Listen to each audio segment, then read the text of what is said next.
This is Monkey World in Dorset, the largest ape and monkey rescue centre on the planet. Today on Monkey Life. Nerves are running high in the chimp nursery as newcomer Brian is introduced to volatile Sheamus. Sheamus, behave yourself. It's either going to go amazingly well, or I imagine it'll end in tears. Dinda, the hand-reared baby orangutan, faces a big challenge. She's spending her first night in the orang nursery. And orangutan Amy has a smashing time.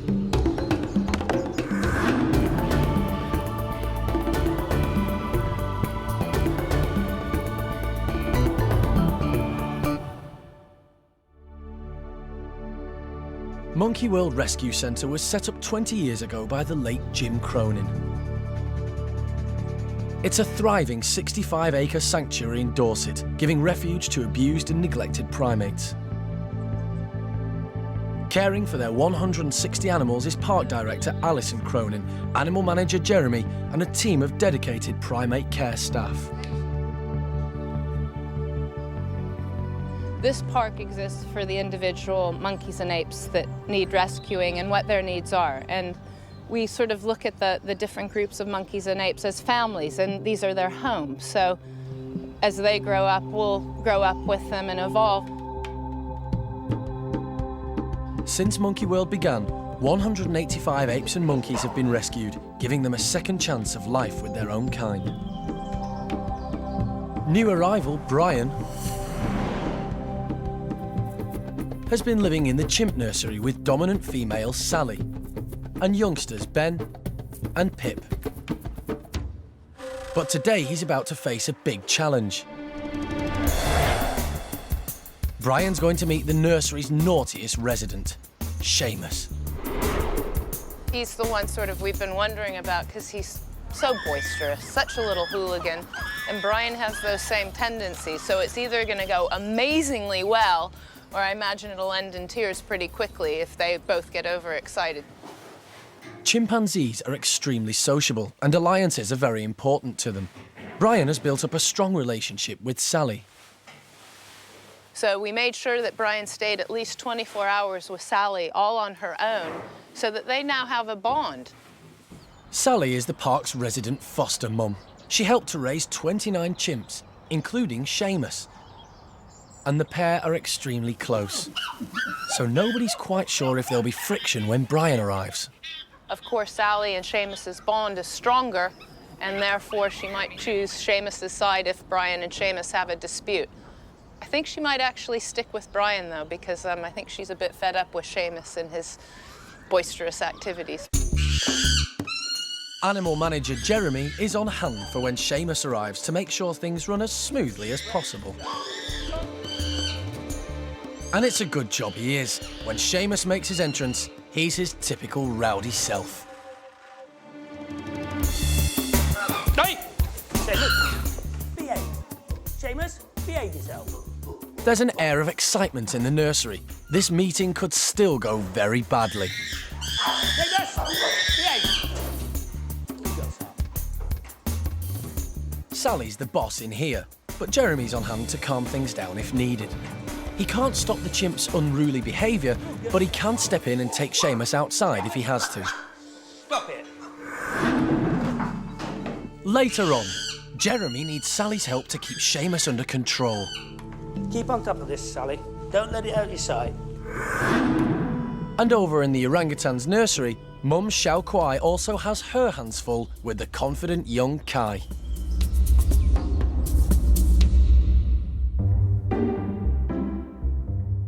Monkey World is home to 13 orangutans. The youngest is 9-month-old Dinda. And today, Keeper Mike is moving her development on a stage.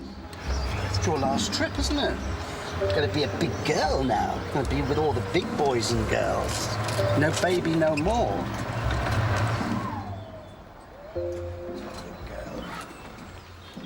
Mum Roro failed to feed Dinda, so she's been hand-reared by Mike. But she can't stay with humans forever. Mike's hopeful she's ready to move into the orangutan nursery full-time. You're free. This is your last nappy. So you can go in here. little game. Here we go. Yep. She's been coming down here now for quite a few days. And you see, she doesn't cry now. She's fantastic. She got so used to being moved to different, cages and going different places with different keepers. Put her in there. First couple of days we started bringing her down. She would start to give a little cry. We used to just go outside and sit outside and wait, and with about 3-4 minutes she'd shut up. And as soon as she'd hear you, she'd start crying again. And then it just went quiet after a week or so. Dinda has been spending her days in the orangutan nursery and going home with Mike. But that's all about to change. Tonight's her first big night, because she thinks she's going home at 3 o'clock, which is going to be a big shock to her. She will go in here, have her tea, and then she's going to sleep with, at the moment, I think it's going to be Arme and Jolie. And then I'm going to sleep on the floor here with her tonight, and maybe tomorrow, just to make sure nothing untoward happens. And then she can live in the nursery full time. Touch wood, fingers crossed, it should be plain sailing. Unlike Dinda, 2-year-old Kai has been reared by his mum since birth. He is growing up fast, and over the last year, he's been developing his climbing and swinging skills. Orangutans' feet work like an extra pair of hands. In the wild, this helps them move through the treetops. Kai is slowly getting to grips with the outdoor enclosure. He's bold enough to explore by himself. But being the perfect mum, Xiao Kuai is there to offer a helping hand when he just can't make it on his own.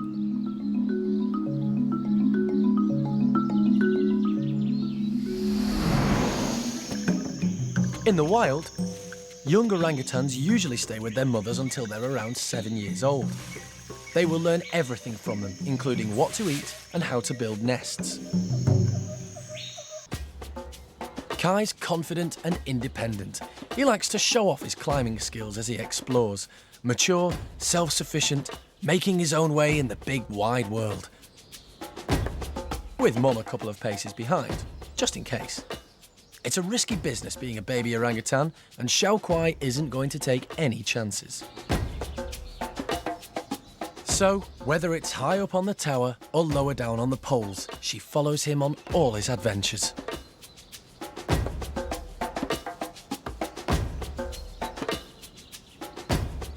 And, in the end, it's pretty clear that even the most intrepid adventurer appreciates having a mum around when they're a bit tired. Back in the chimp nursery, new arrival Brian is meeting lovable hooligan Sheamus, and animal manager Jeremy is on hand as referee. Just some brain checklist. Don't get bouncy. Fat lump. The meeting could still go either way. Sheamus is still exerting that never-ending energy of his, and Jeremy is still trying to keep the peace.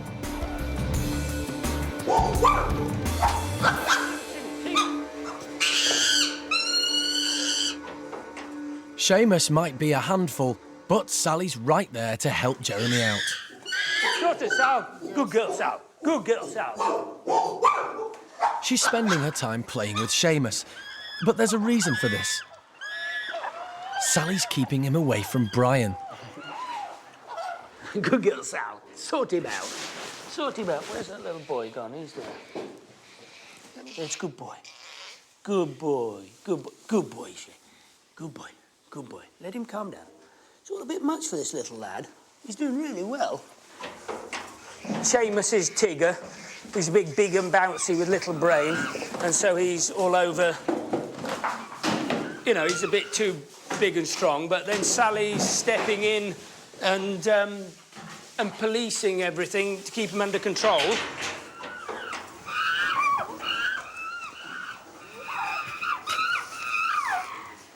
It's all a bit much for poor little Brian, isn't it? It's all a lot to take in for a little boy, isn't it? Yeah. It's all very much to take in for a little chap on his early days.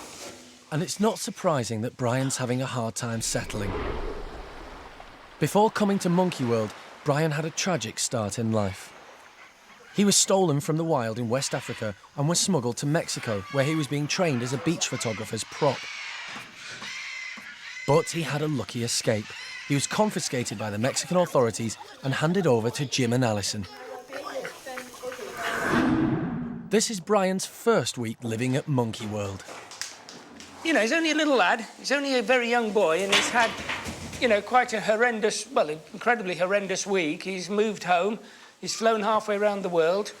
He's met a whole new load of people. I mean, he was, you know, everybody in his life now he's never seen before, so he's got to make friends. He's got to, you know, everything's... I'm going to keep on, I don't care. I'm going to keep on with this interview because I'm just so professional.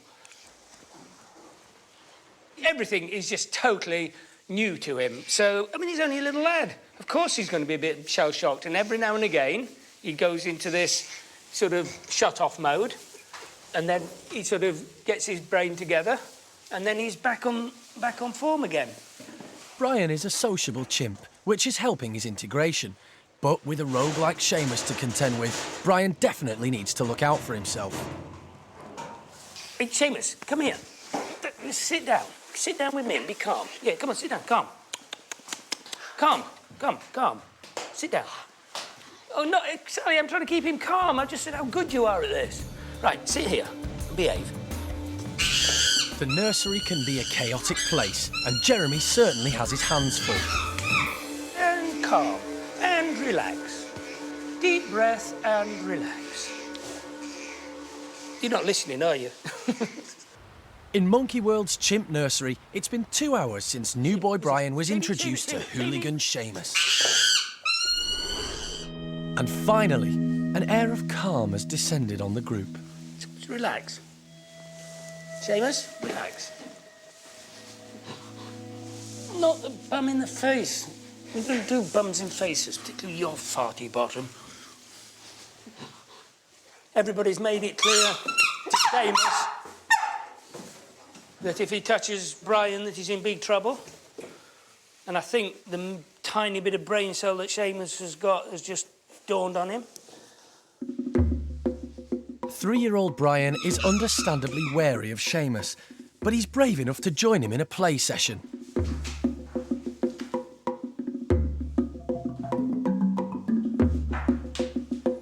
Sheamus? Sheamus is at last calming down, and the chimps seem to be getting along. Very nicely, Sheamus. Good boy. This is the breakthrough that Jeremy has been waiting for. Sheamus starts to groom Brian. Of course, all this grooming is a really, really important thing to these chaps. It's how they speak. And it's quite simple. You know, if you are grooming somebody, you come in peace. You're not being aggressive. You're not being, you know, you only want peace, peaceful communication rather than aggressive. And it really is that simple.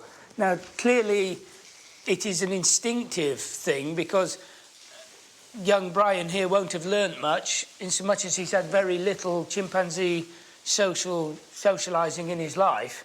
Of course, with Sally here, he's got a really good teacher, you know, because she's so patient with him. She's so, you know, she doesn't lose it with him. She doesn't get angry with him. She's, you know, she's very consistent with him. I really don't think this could have gone any better today.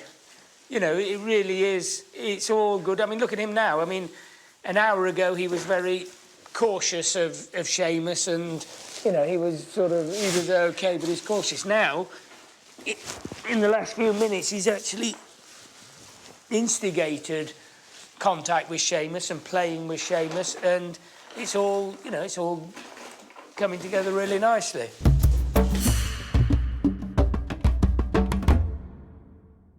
Back in the orangutan nursery, baby Dinda is moving in full-time.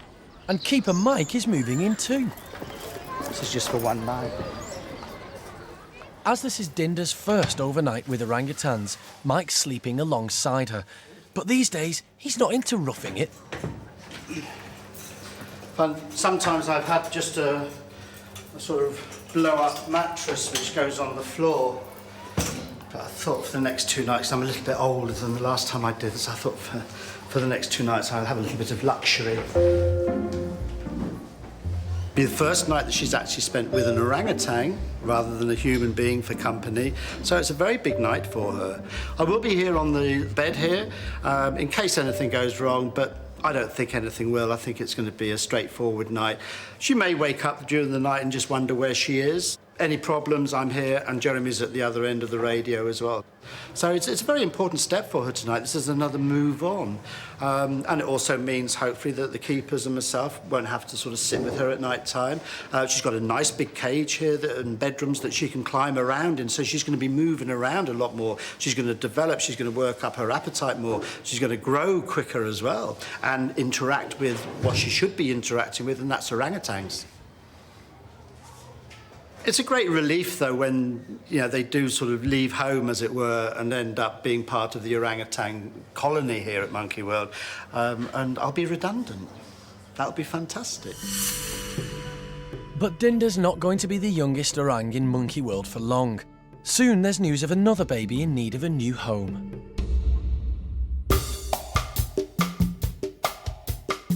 Monkey World is committed to keeping all their animals busy and occupied. And that's just what animal manager Jeremy is doing for the orangutans. In the wild, most of an orangutan's food grows in the treetops, and they have little reason to come to the ground. So Jeremy's hanging up giant fruit ice lollies to refresh them on this hot day.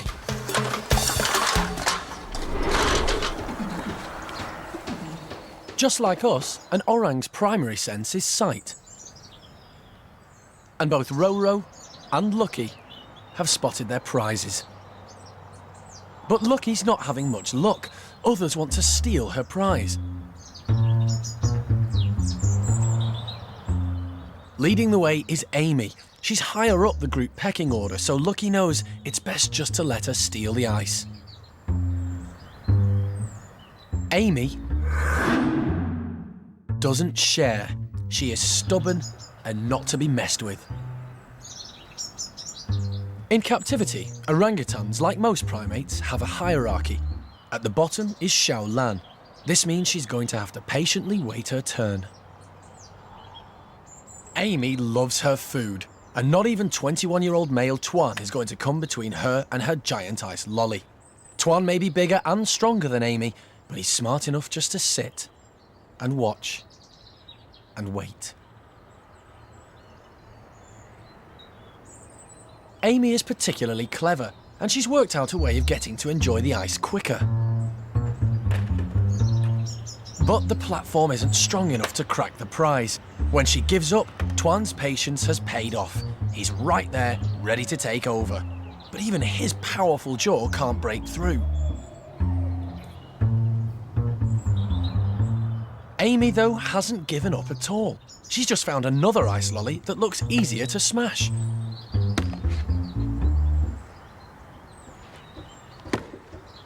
And this time, she cracks it. Smashed to pieces, she can finally indulge.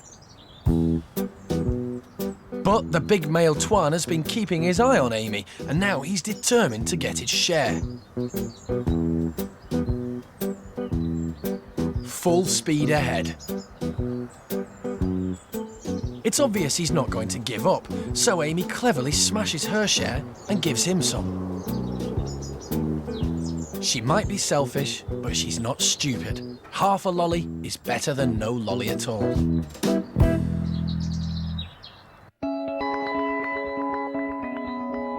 Amy and her troop live in one of 3 orangutan groups at the park. Next door to her is the unique Orang Creche. 3 youngsters from different backgrounds live here. They're looked after by a foster mum, 13-year-old May. 3 years ago, Monkey World became the European creche for orphaned orangutan babies needing a new home. Any babies that are born within the captive population throughout Europe, if their mothers don't care for them properly and they can't be integrated back into a group of orangutans, they will be sent to Monkey World to join Ame and all of our guys over there. And it looks like Ame's soon going to have another baby to look after. Got a phone call in an email last week, and it turns out that there is I believe she's coming up to be about 2 years old now, female Bornean orangutan who was orphaned at birth, and they haven't been successful putting her back in the group in Paris. This is the old menagerie zoo in Paris, and their baby orangutan, Linger, will be coming to join Aris, Jolie, Xiaoning, and Ame now in our nursery group, so it's becoming quite a little international set.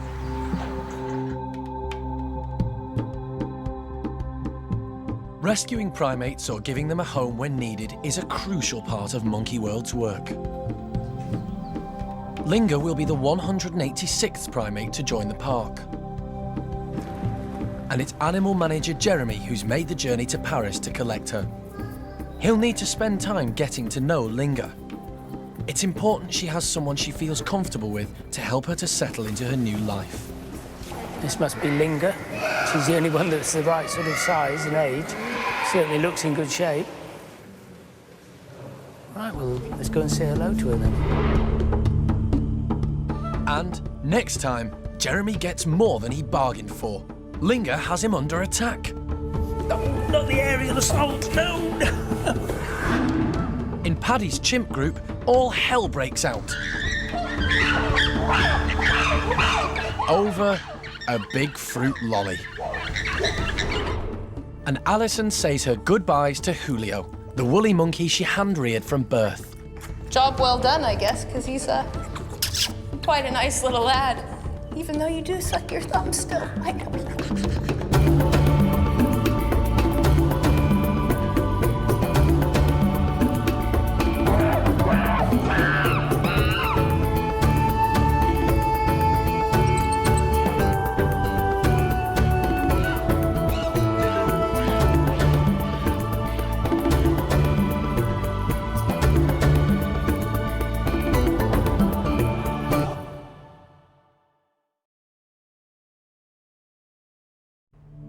This is Monkey World in Dorset, the largest ape and monkey rescue centre on the planet. Today on Monkey Life, there's a new baby in the woolly monkey house, but the team are worried for its safety. If it starts going limp or lolling, we need to make a decision whether or not we take it. Yeah. Yep. Baby orangutan Dinda gets to grips with her outside enclosure, and stump-tailed macaque Coco struggles with hers.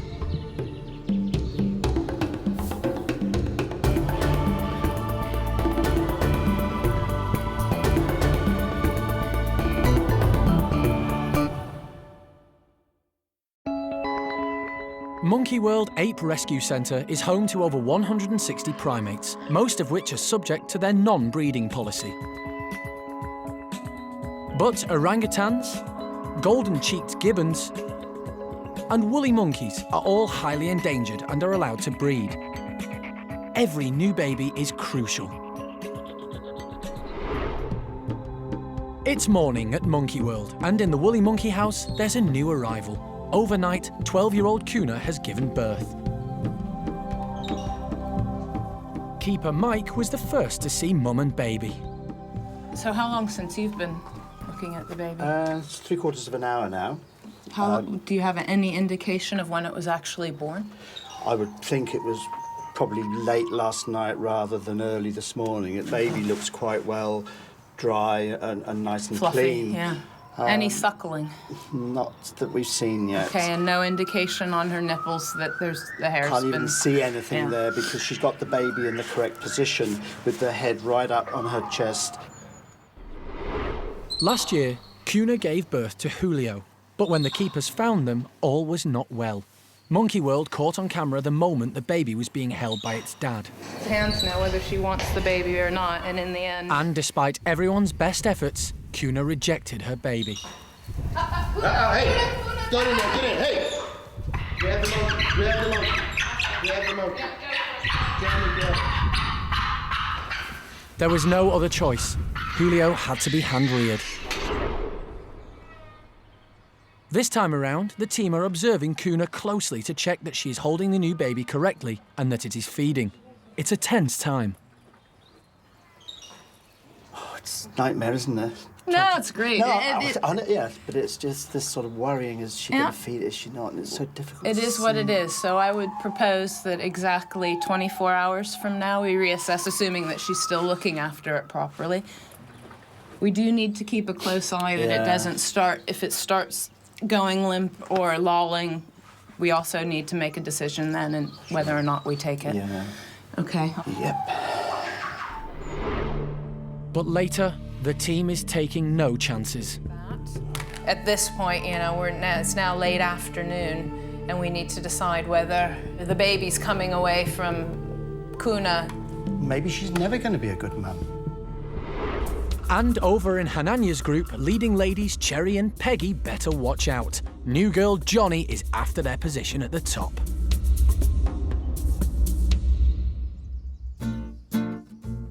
On the other side of the park, animal manager Jeremy is taking an unusual route into the orangutan nursery. Hang on. 9-month-old Dinda has been living full-time in the nursery for 2 weeks now. The primate care staff have brought her outside several times, but today, Jeremy is showing her how to get there on her own. That's how you do it. You know, a couple of times of doing this, and then if she chooses to stay inside still after that, then that's her choice. The orangutan creche helps orphaned orangs settle amongst their own kind. Dinda was born at the park, but rejected by her mum. She was hand-reared, but had contact with the orangs in the nursery from day one. It all depends on how you hand-rear them as to how they develop. I mean, I know people have a problem with it, but children are what you make them. And if you let them get on with exploring and discovering things, then they're going to progress a lot quicker than a baby that's very cosseted. Xiao Ning is now 4 years old. When she was a baby, there was no creche at the park, so she spent more time with keeper Mike and the rest of the primate care staff. Xiao Ning here, because we didn't have anywhere for her to go with other orangs like we've got now with Dinda, she was much slower in her development. It's not, I mean, she soon caught up, as you can see. But Dinda, we were lucky that we've created the nursery since then. So Dinda's been part of the whole orang social scene from a very early age. Therefore, it's going to become more natural to her. The outside enclosure is designed to help the babies learn to climb. Dinda is confident enough around her housemates to explore on her own, but strictly at ground level. She's got a big challenge in front of her. Oh, you climb on there. It's all right, you climb on there. That's good. It's all right, I'm still here. That's all right. God, what do you like, eh? I'm an orang with vertigo. It's terrible. Orangutans are the largest tree-living mammal in the world, and they have a remarkable ability to swing through the treetops. As orangs spend the majority of their day living up high, Dinda best develop her head for heights. You big wuss. If you were an orangutan, this net is a very attractive thing to climb on, so hopefully she'll get over this vertigo thing she's got. Goodness me, it's so attractive, that net. No, it isn't, she says. But Jeremy's got one more trick up his sleeve. Show Dinda how it's done. This is bound to work, isn't it? Right. If this doesn't work, I'm going to give in. Right, now just go and play. I'm not holding you. You're not holding me. Nah, I think little girl's getting tired now, so I think we'll call this soon. She's nodding off. So now I've got to make the decision. Do I stay here and have a kip with her, or do I come down and do some work? Could somebody call the fire brigade for me, because I'm stuck? Help! Back with the woolly monkeys, new mum Kuna is still holding on to her baby, which is good news, but no one has seen it feed yet. Kuna rejected her last baby, Julio. Thanks to Alison and Mike, he became only the second woolly monkey in the world to survive being hand-reared. You feel happier now, do you?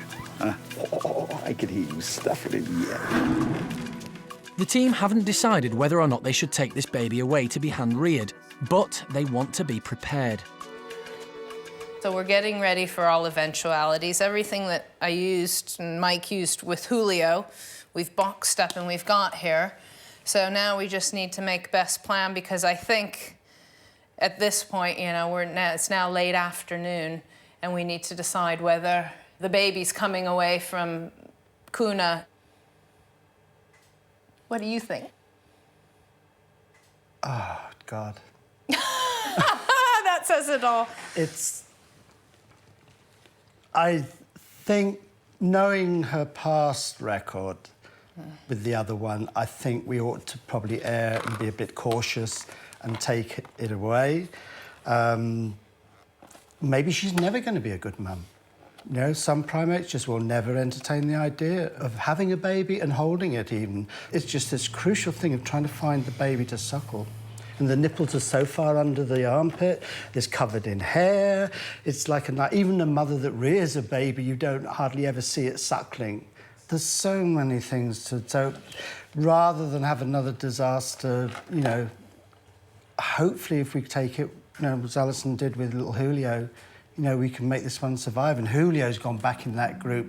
I mean, he's a total little sweetheart. Kuna's doing much better than she did with Julio, and the park really want her to bring up the baby. But if it's not feeding, the team can't take any chances. They're going to have to make their decision soon. It's a huge lottery, isn't it? It's not, we were just talking going up the road. This is just such an awful thing to have to decide. Coming up, decision time. Will the team take drastic measures with the new woolly monkey baby? If this was a first-time baby, you'd think maybe give it the benefit of the doubt. With the past history of the animal, I'd do it. I'd go for it now and take the baby. And Johnny shows just how ambitious a chimp can be when she starts making a play for top man, Hananya. So he obviously thinks that she's going to be somebody significant, and I'm sure she agrees.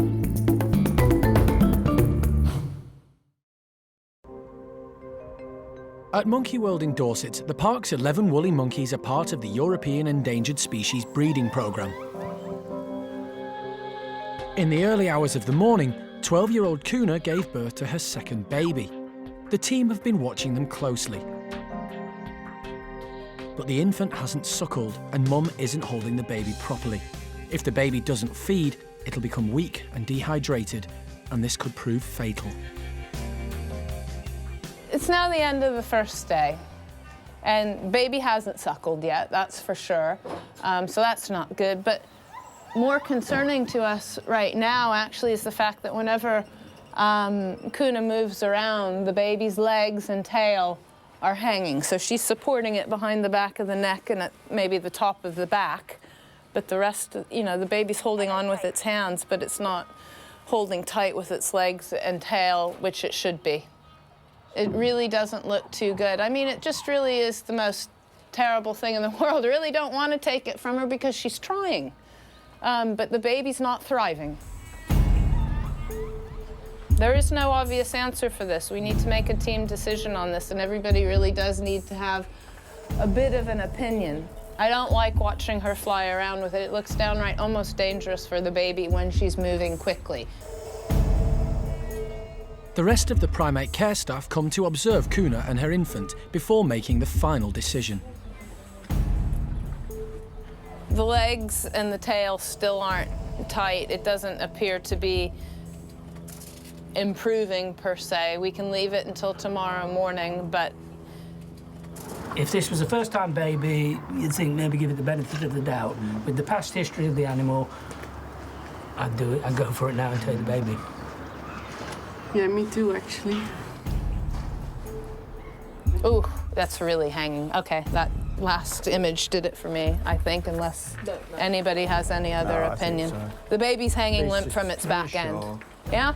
You guys happy with that? Yeah? I think so, yeah. Okay, Certainly. let's do the deed. Kuna is going to have to be sedated. Animal manager Jeremy uses a blowpipe to administer the anaesthetic.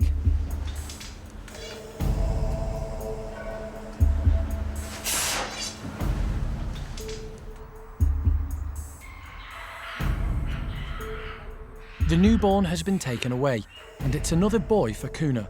The priority now is to keep it warm and hydrated. It's not fed for up to 20 hours.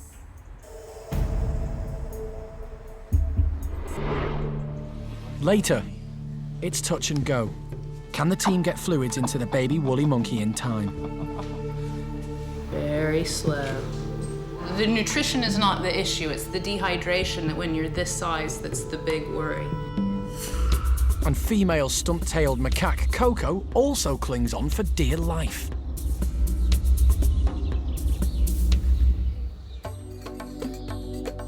Over in Hananya's chimp group, newcomer Johnny is busy proving that behind every good man, there's an even better woman. Johnny came to the troop from the chimp nursery only 4 months ago, but she was quick to grasp the complex hierarchy of the group. She settled in quickly, but she has a higher aim in mind than simply being popular with her peers. It seems likely that one day, Johnny will be one of the dominant ladies in the group. I do think Johnny's going to be a very high-ranking female. Hananya seems to be very keen on Johnny. He spends a lot of time grooming her. So he obviously thinks that she's going to be somebody significant, and I'm sure she agrees. For now, the position is already taken. Cherry and Peggy are the dominant females.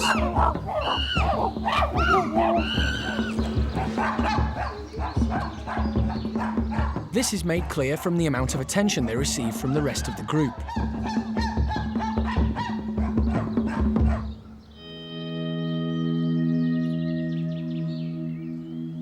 Grooming isn't just a way of relaxing and bonding, it's also how the chimpanzees establish their hierarchy.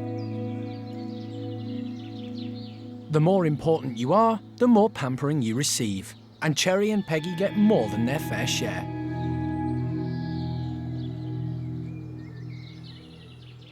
Establishing the dominant females in the group is vital, because they are, after all, the powers behind the throne. 3 years ago, when the transfer of power in the troop shifted from Rodney to Hananya, the high-ranking females gave Hananya their seal of approval by grooming him from head to toe. Without the support of the ladies, none of the boys become the alpha male of the group. So being a high-ranking female is an important and much sought-after job. It's extremely unusual for a chimp to enter a group from the nursery and have the effect that Johnny's having on Hananya's group. At 8 years old, she has become a big female, confident with both dominant males and females in the group. And she's very much the boys' centre of attention at the moment. But Johnny's no fool. She's made the right friends, but she's focused on a much bigger prize, the boss man himself, Hananya. It certainly looks like Johnny's going places.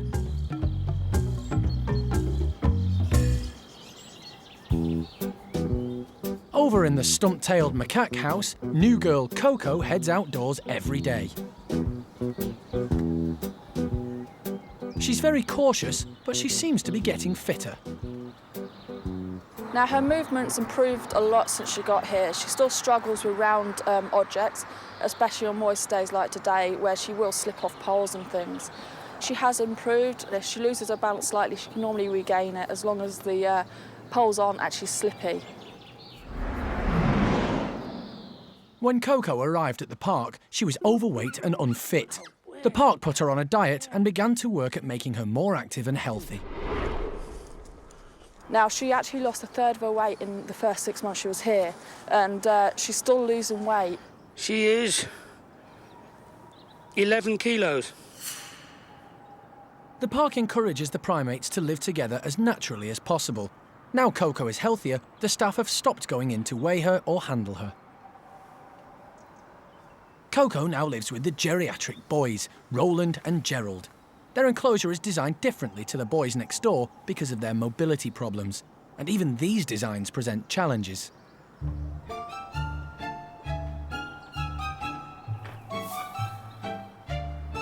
Coco shakes off the fall and stays determined.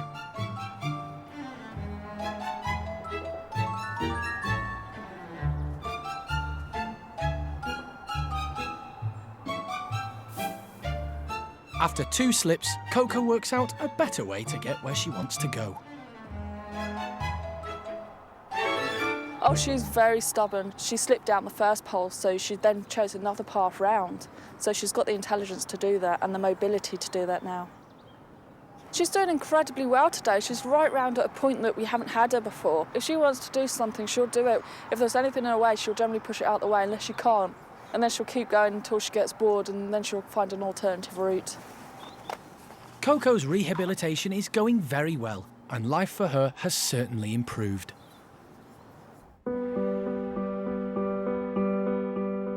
It's the end of the day, and over in the office, Kuna's new baby boy has been safely removed.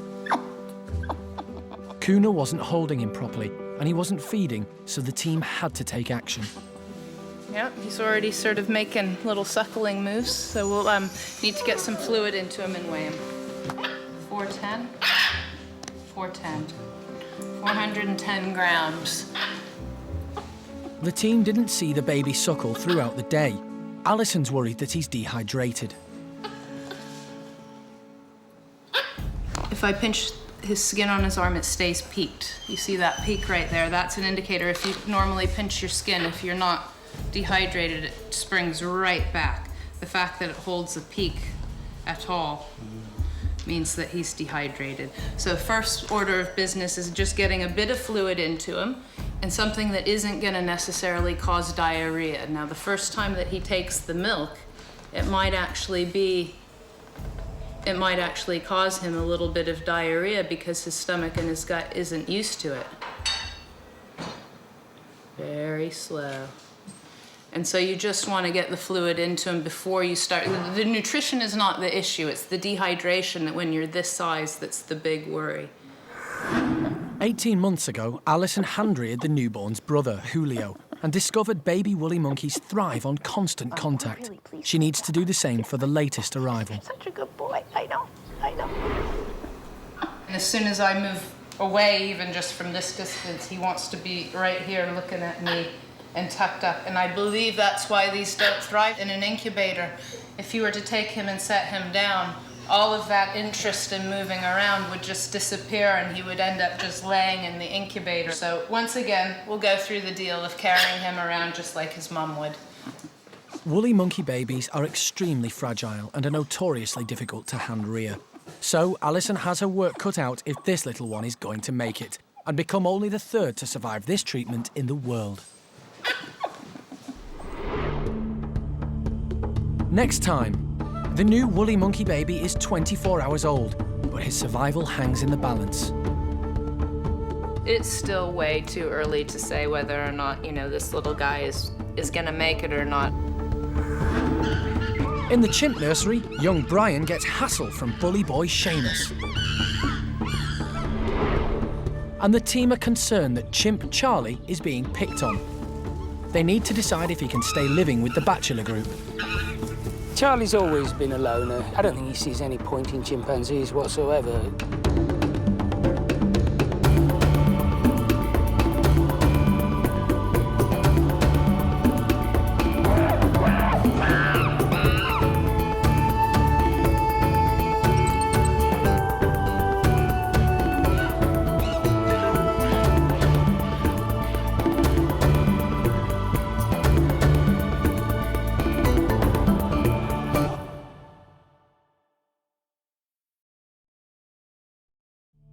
This is Monkey World in Dorset, the largest ape and monkey rescue centre on the planet.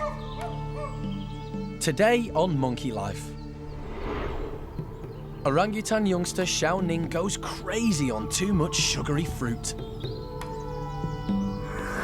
But little chimp Eddie will be lucky if she gets her hands on any treats at all. And animal manager Jeremy prepares to take a huge risk to help adult male chimpanzee Jimmy. I reckon I can go in with him.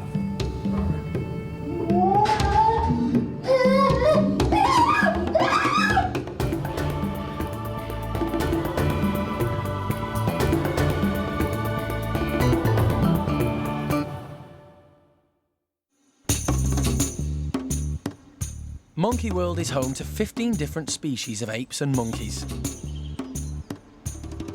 With this many primates, medical emergencies are inevitable.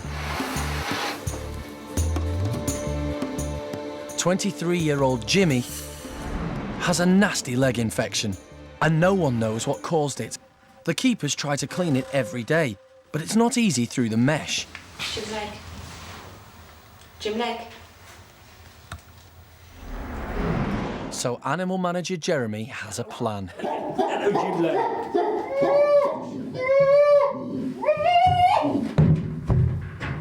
Yeah, what I'm trying to do is to try and, move on so that he'll let me have his leg so I can bathe it better than, than through the mesh. It's very difficult to give treatment to wild animals.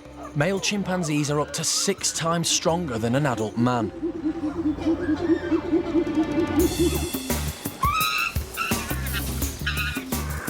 Jimmy could cause Jeremy serious harm. The door has been opened just a few inches, enough for Jeremy and Jimmy to make physical contact. But the staff are on standby as Jimmy could decide to push the door open further and the situation could become very dangerous. See your leg? Give me your leg. No, that's your good arm. I want your bad leg. I want your bad leg. Yes, I do. Jimmy and Jeremy need to earn each other's trust, and grooming is the perfect way to do this. If I let him groom me, then ideally he'll let me groom him. And if I can do everything so it isn't hurting him, then that's a good way of getting access to his leg so that I can actually put stuff on it. All animals are good at hiding pain. This protects them from showing weakness to others, so no one knows how much pain Jimmy might be in. His medication will help any discomfort, but if the wound itself doesn't begin to heal, the exposed bone will dry and he could lose his leg. Jeremy and the staff are doing everything they can to help.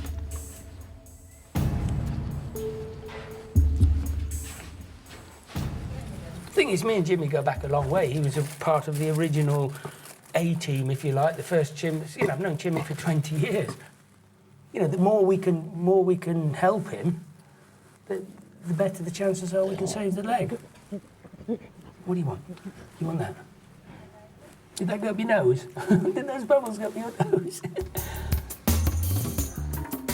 It's important that Jeremy can see the wound close up to see if it's responding to the treatment. Cleaning Jimmy's leg is a daily routine, but Jeremy tries to make it fun. And now Jimmy has even started to copy him. I gave him one of these yesterday and he actually dabbed his own leg with it, but with nothing on it, just with an empty swab. See? Yeah, they're good. See? He dabs his own leg with it. If you want to do it yourself, that's fine with me. I'm going to try anything here. I'm renowned for it. You'd be bound to be cautious about letting somebody touch something that hurts. So I've just got to convince him that it doesn't hurt. And this is a reasonable request to let me pick your scab and dab you with iodine and all that sort of stuff. Later, the team fear Jimmy's infection could be getting worse, so Jeremy must get a swab from it. But this means the door between them is going to have to be opened even further.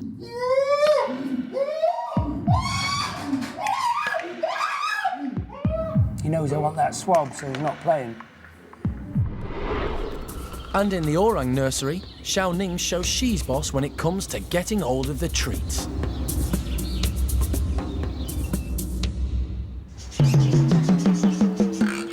This morning in Paddy's chimp group, there's an air of excitement. Breakfast is on its way. and it's coming pre-packed. The yogurts and wheat snacks are healthy, and the packets that they come in are challenging and interesting. This breakfast is a special treat, and Paddy knows it. He takes advantage of his position as top chimp to grab as much as he can, as quickly as he can. Chimpanzees live in a strict hierarchy. Those at the top get the most, those at the bottom, the least. And there's one small chimp who's determined not to be at the bottom. Running as fast as her legs will carry her, here comes Eddie. In the wild, it's natural for youngsters to beg for food from adults, and as the youngest of the group, Eddie's a begging professional. Her first target, Cindy. And poor low-ranking Mickey isn't having any luck at all.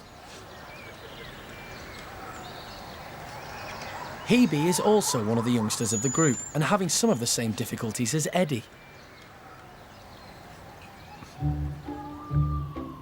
Meanwhile, Eddie's busy targeting the soft touches in the group. Next up, Beth.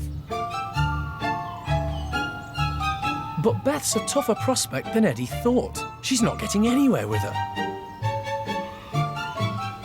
Hebe's landed herself a banana. She'd better eat up before someone takes it off her.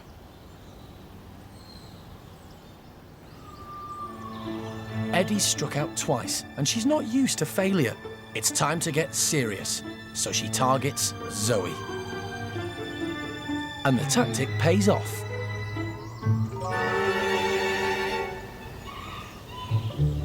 At 24, Zoe is a mature lady, and these days she likes an easy life, even if that means giving up some of her goodies. Eddie's no fool. If no one else is falling for her techniques, she can always rely on Zoe. And now she's struck lucky, she's not about to share with anybody.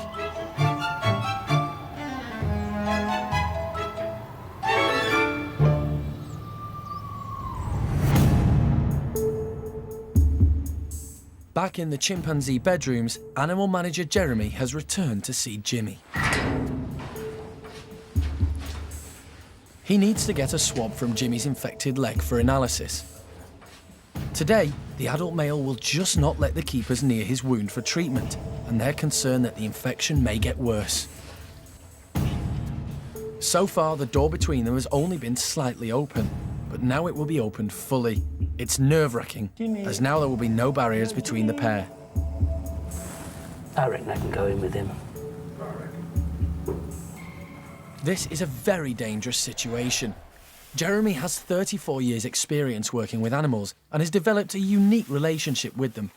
But going in with youngsters is very different from being face-to-face with an adult male chimp. So far, Jimmy has been placid, but this could change at any moment.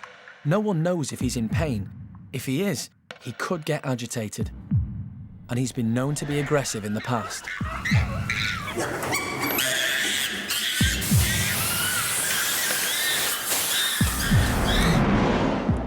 But as there's still a chance that he could lose his leg, Jeremy will do all he can to help.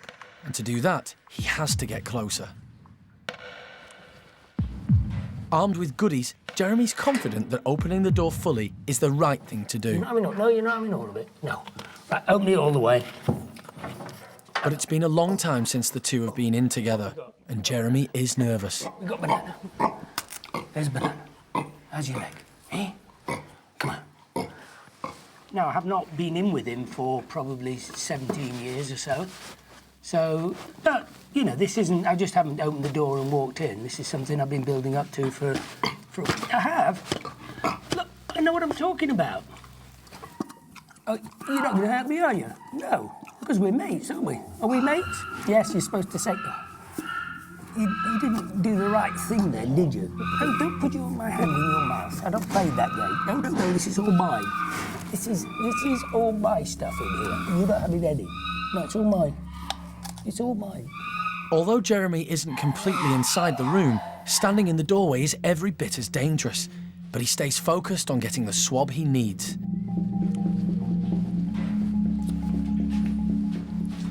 He's on loads of antibiotics, but maybe he's not on the right antibiotic at the moment, so we need to get a sample so the laboratory can identify what we're dealing with and prescribe the right antibiotic for it. So that's my mission today, assuming Jimmy's playing ball. He is, actually, he's getting a little bit, so, I mean, he doesn't want people messing with his leg, obviously, but he's getting a little bit more, even more sensitive. No, excuse me, you're going back in there. No, you're not coming in here. No, you stay there. I'm here, you're there, OK? Yes. No, it's no good doing that. That's the last bit of that. Can I just have this one stab of your leg? Just a little stab. Just a little stab. Go on, let me stab it. Go on, just a stab. Go, give me your leg. Give me your leg. Give me your leg.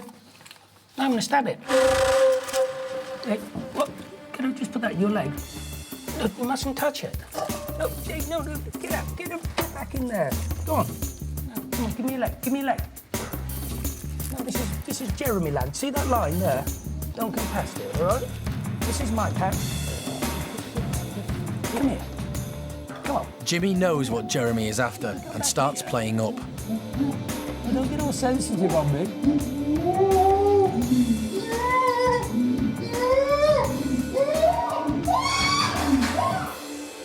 He knows I want that swab, so he's not playing. Later, Yes. Hello. will Jeremy get the swab he needs from Jimmy's leg? Jimmy, don't blame me if your leg falls off. And Eddie still may be the youngest of the group, but it's time for her to take the next step into adulthood. She's 6.5 years of age now, so it's been agreed that we'll put her on the pill as we did with Hebe when Hebe was 6.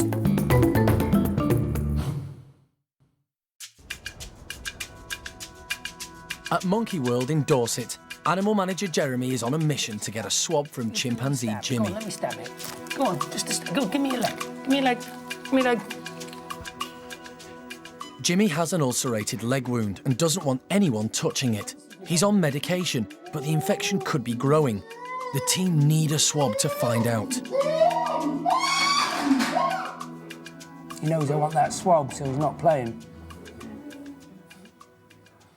Jimmy. The adult male was happy to hang out with Jeremy by the doorway, but now he's moved into another room. Jimmy.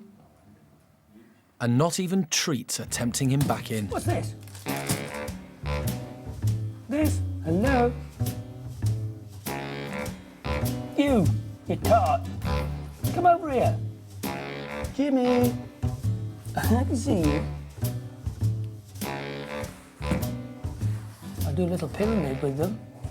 Jimmy. I'm looking. Don't blame me if your leg falls off. I'm trying to help. Frustrated, Jeremy opts for a bit of chimp speak.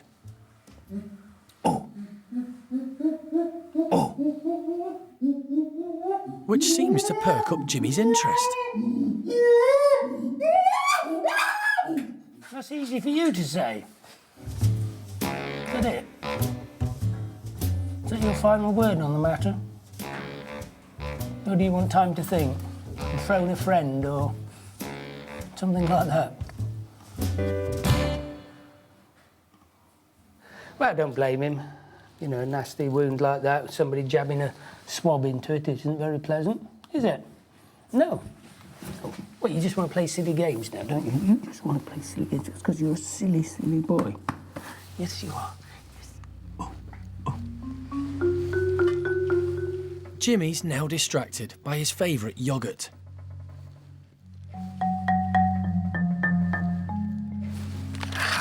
God, I'm good.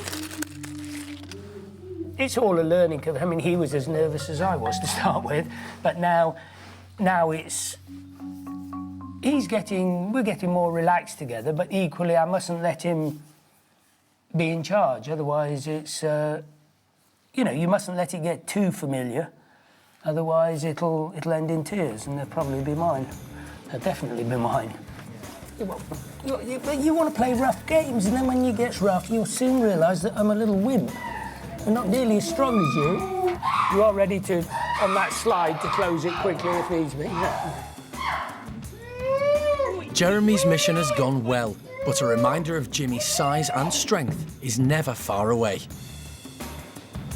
I'm not going to be in here for much longer because you want to come through here now, don't you? And I don't want you through here with me. So if I give you that Coke in there and then Lee closes the door, then that'll be good. Won't it? No. There we go. Well, Lee close the door. There you go.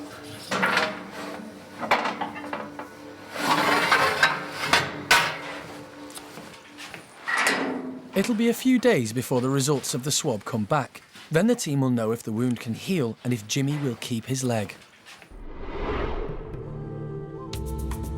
Later, there's planning to be done as young chimp Eddie fast approaches adulthood. What we don't want to happen is at her age, such a young age, is have her get pregnant.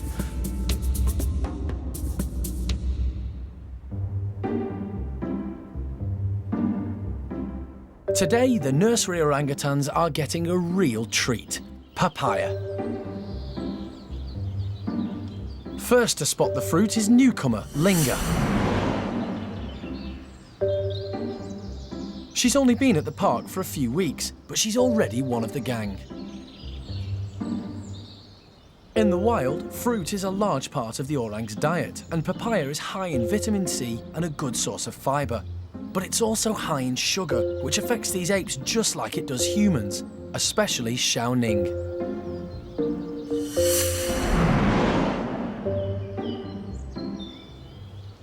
With fruit placed around the enclosure, all of the orangs should get a chance to try some, but the little ones are gonna have to be quick.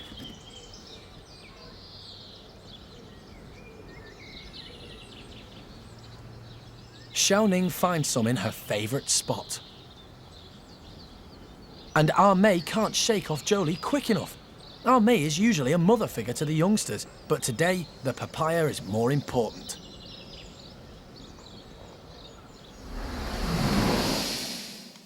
In the wild, fruiting trees bring mothers and their young together. When food is plentiful, it gives them a chance to spend time together and bond.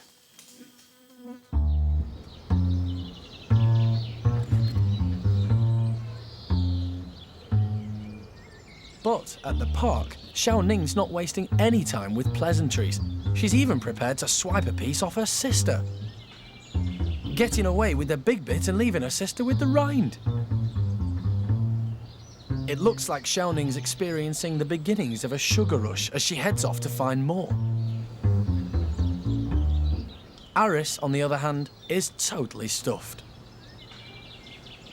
And Dinda, who's finally got a piece to herself, is feeling very content. It's time to relax with her new best friend, Linger.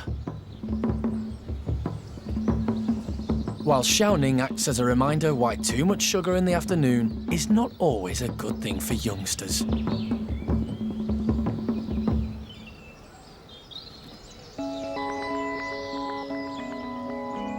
Over in Paddy's chimp group, youngster Eddie is not so young anymore. She's losing her baby status and the privileges that come with it, much to her annoyance. Her family is already starting to treat her more like an adult. And the primate care staff are also having to adapt. Eddie, come on. Come and get this, come on. It's a big day today. Eddie, she's just, she's 6.5 years of age now. She started having small little swellings, so it's been agreed with the team leader, Alison, and the vet, that we'll put her on the pill as we did with Hebe when Hebe was 6. When a female is in season, the skin around her rump swells pink and acts as a visible signal to the male chimps that she's ready to mate.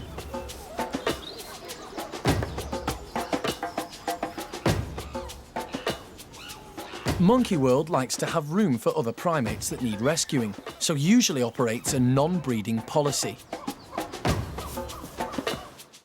So now they're going to have to exercise caution as Eddie is nearing the crucial age of reproduction. It's usually round about the age of 8 or 10, they can start to come into reproductives and start having babies. She's only 6.5. We've started the pill now because she's getting swellings, but what we don't want to happen is that saying another year's time when she's 7.5, where she could get pregnant, is at her age, such a young age, is have her get pregnant. The female chimps used to have contraceptive coils inserted into the uterus, but sometimes the body would reject them, meaning the chimps were not protected against pregnancy. That's why, little Eddie's here now, through mishaps on the contraception. So, Monkey World is now using the human contraceptive pill on chimpanzees. Because obviously there's no medical background on tests with chimpanzees, and so far it has proved to have worked really well. But just as with human females, taking the contraceptive pill is not always straightforward. If any of the females become ill and we need to treat with antibiotics, we need to keep a very close eye on those females, because antibiotics can have a reverse effect on the contraceptive pill. Eddie will now take her pill every day at the same time, with a drink of her favourite juice. Good girl.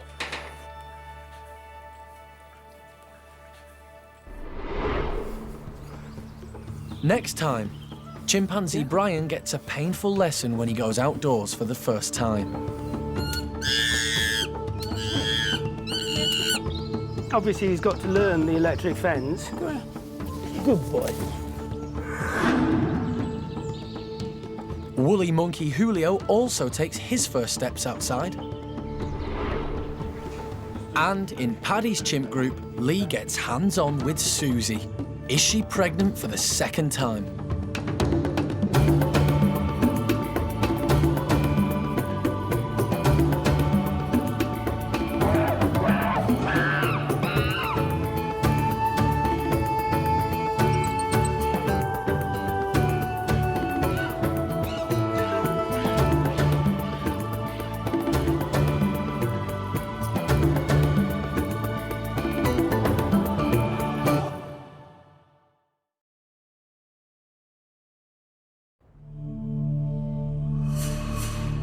This is Monkey World in Dorset, the largest ape and monkey rescue centre on the planet. Today on Monkey Life. Just 24 hours old, and life hangs in the balance for the new woolly monkey arrival. It's still way too early to say whether or not, this little guy is gonna make it or not. In the chimp nursery, young Brian gets hassle from lovable hooligan Sheamus.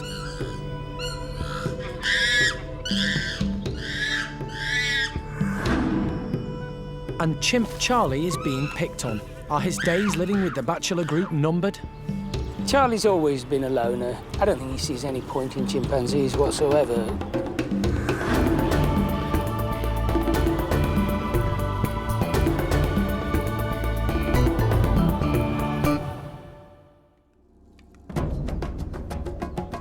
Monkey World Ape Rescue Centre operates a non-breeding policy with most of its 15 species of primates, but the orangutans, golden cheek gibbons and woolly monkeys are all endangered species, and every new arrival is precious. Woolly monkey babies rarely survive in captivity. They're extremely difficult to keep healthy as they suffer from social stress and high blood pressure.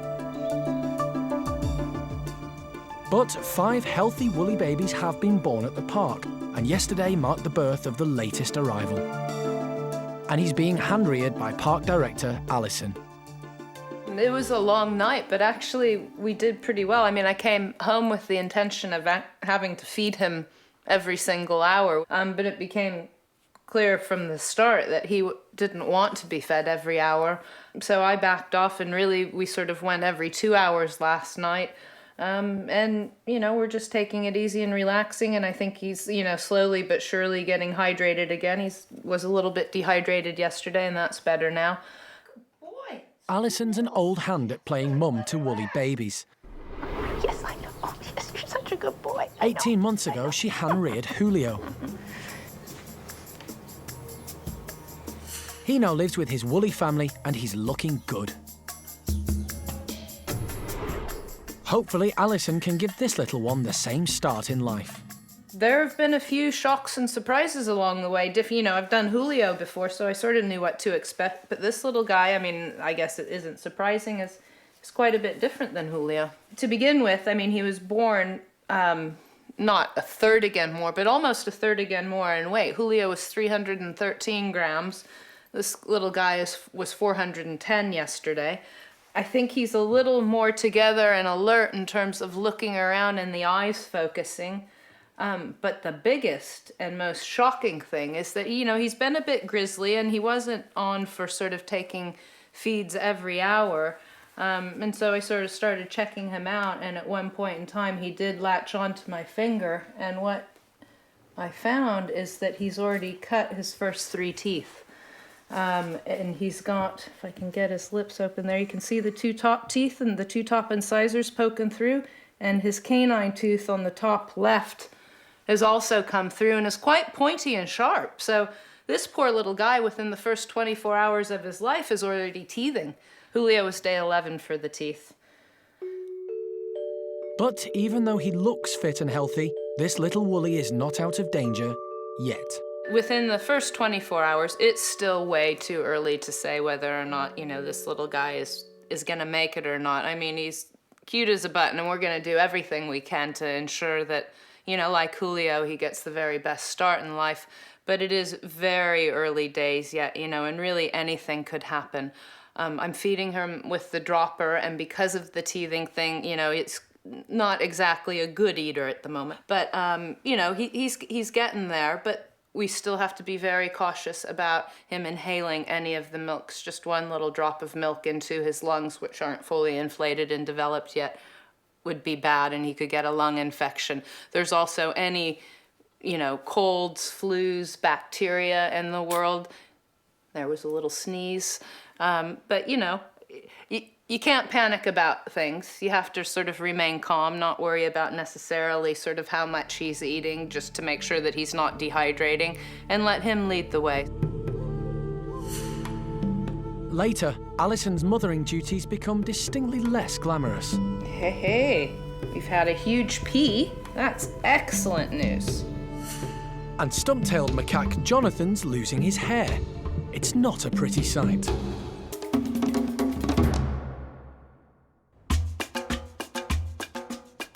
Living in the chimp bachelor pad is one of the park's most lovable characters, Charlie. Charlie's weathered face is a reminder of his upsetting past, which has left him looking much older than his 27 years.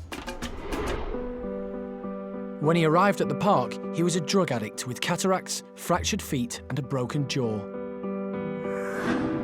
18 years of rehabilitation saw him improve and enjoy life in the group. But Charlie is a placid chimp who doesn't like conflict, and recently he struggled with life as one of the boys. They don't share their food with him, and he finds playtime too rough. Food is Charlie's biggest passion, and today he's looking forward to being given an alternative treat: tree branches.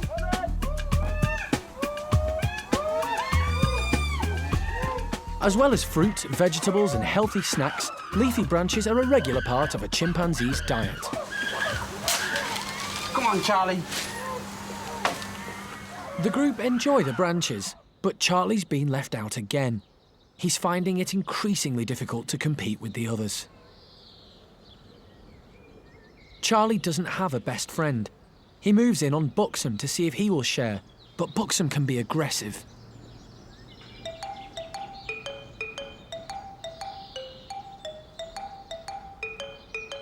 Over the last few months, Charlie has been getting more nervous around the big guys.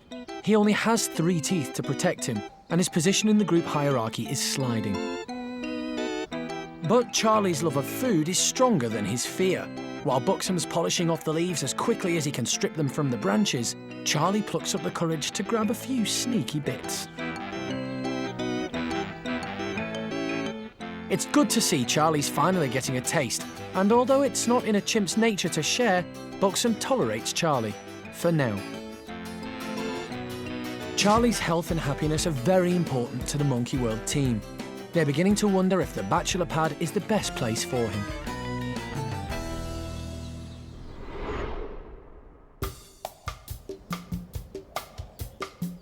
The chimpanzee nursery is currently home to 8 chimps. The newest is 3-year-old Brian. He's been living with the group for a few months and has only recently plucked up enough courage to go outside. Can we have a look round? What do you reckon? There's Andy. You know Sal? Foster mum, Sally, keeps a close eye on all the youngsters. She's a wonderful mother and Brian follows her everywhere, but their closeness hasn't gone unnoticed. Lovable hooligan Sheamus is jealous. After all, Sally's his adoptive mum too. And when Brian strays too far from Sally, Sheamus is waiting for him.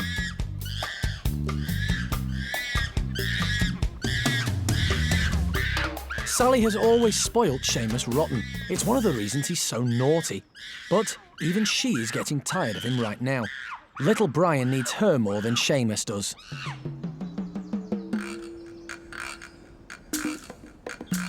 Brian is clearly wary of Sheamus, but he's also smart and has worked out a way to avoid conflict with him. He knows if he stays near Sally, Sheamus will leave him alone.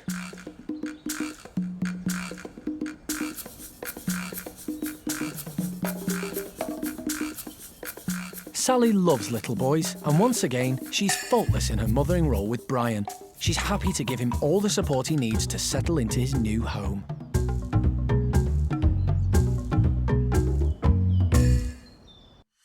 Still to come, the team has to make an important decision about Charlie's future. Charlie's always been a loner. I don't think he sees any point in chimpanzees whatsoever. And it's all too much for the new baby woolly monkey.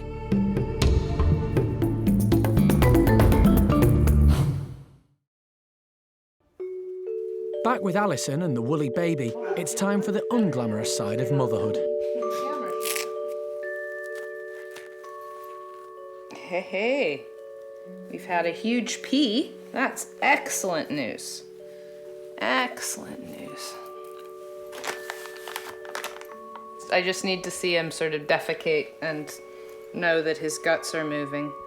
I can see that he's starting to consider it. There's a little bit. A lot of the time with baby animals, you can actually encourage their bowels with a warm, damp cloth if you just touch it to their sort of backside, which is sort of a similar thing that his mother would be doing. She'd be lifting up his tail, checking out his backside, and cleaning him up a bit, which just encourages the gut action. And we got a little bit there, so that's a start, little man. There you go. Oh, it looks, and I think it's time for a break now. I think we're a bit tired. Oh, it's a tough day, yeah. This baby woolly's brother, Julio, was only the second woolly monkey in the world to survive being hand-reared. Alison's hopeful this little one will be the third.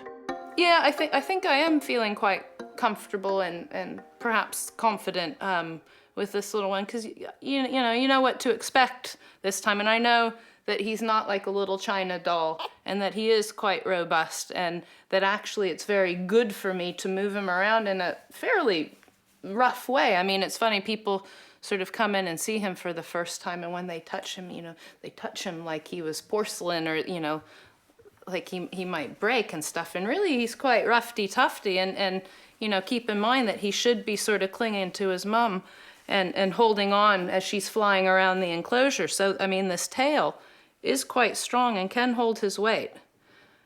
And right now he's gripping on strong with his hands. He can support himself. And really we want him to be doing a lot of that, because that is what will help encourage his appetite and also encourage his guts to move and get the feces moving through. Yeah, so it's all action stations. Just like a human newborn baby, woolly monkey young need constant care and attention, and Alison's going to be providing it for the next 7 months before this little one will be ready to join his woolly monkey family. Yeah, pretty much the first week or so, drinking, sleeping, and pooping, and that's about it. And really, you don't want anything more exciting than that. That's good for me right now.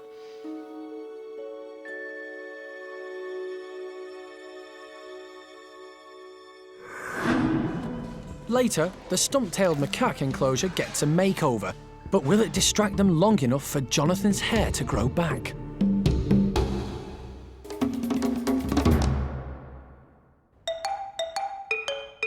Over in the bachelor pad, there's concern for Chimp Charlie. Recently, he's been struggling. The boys don't always share food with him, and their play can be too rough. To make matters worse, Charlie doesn't have a best friend within the group.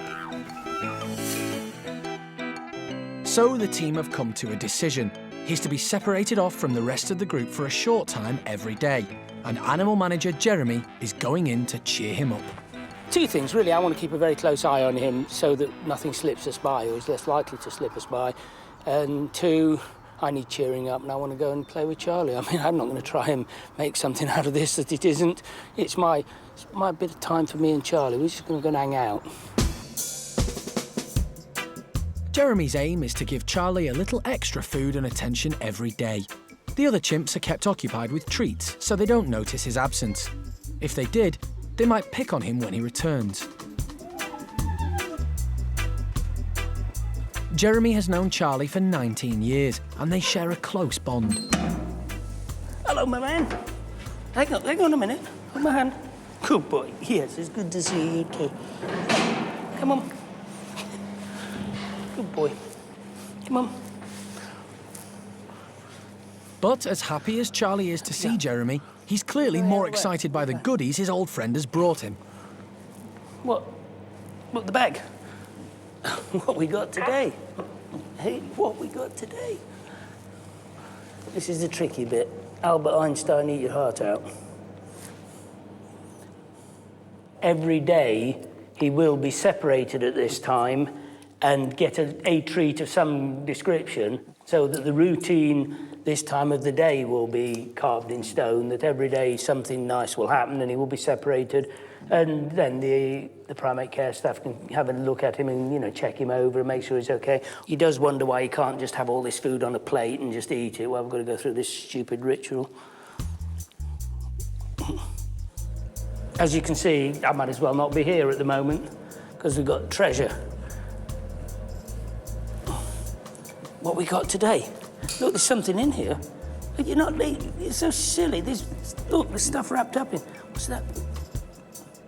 What's in there? Charlie's life revolves around food. But he arrived at the park with only 5 teeth, so eating has always been a challenge for him. Last year, he had to have another removed, but somehow, Charlie always gets by.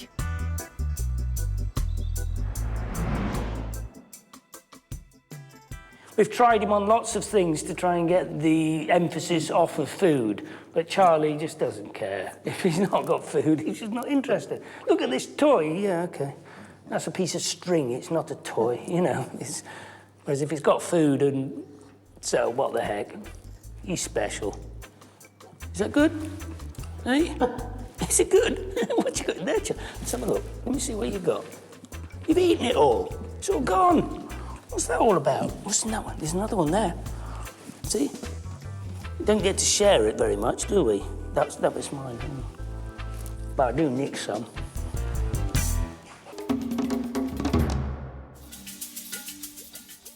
There are 11 stump-tailed macaques at the park, living in 2 groups. They're affectionately nicknamed the Ugly Monkeys. Today, the boys' inside enclosure is having a makeover. It's being kitted out with large logs.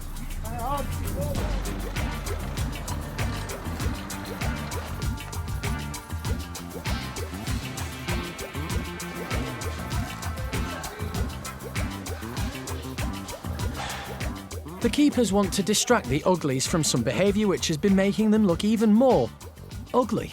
Over-grooming. A couple of years ago, Jonathan was looking really, really bald. Now, that time we put it down to over-grooming because obviously these are ex-lab animals, so they've never had intimate contact or even any contact with each other apart from vocalisation, so they never learnt how to groom. Grooming plays an important part in all primate societies. Low-ranking members want to be accepted by the high rankers and offer themselves to be groomed by everyone. But the Stumpies have been taking their grooming a little too far. The team have noticed that if the weather's too hot or cold, they stay inside and groom. And groom. And groom. And that's why Jonathan's going bald. Over-grooming isn't harmful, but the park does try to distract the group from doing it. Hopefully the logs will do the trick. The reason we prefer the real trees as opposed to nice round poles is it gives them multiple levels to climb over. Instead of a nice smooth texture, they have to actually grip onto it, and this will build up their muscle tone, as well as giving them that bit more of entertainment. Sam is first to investigate.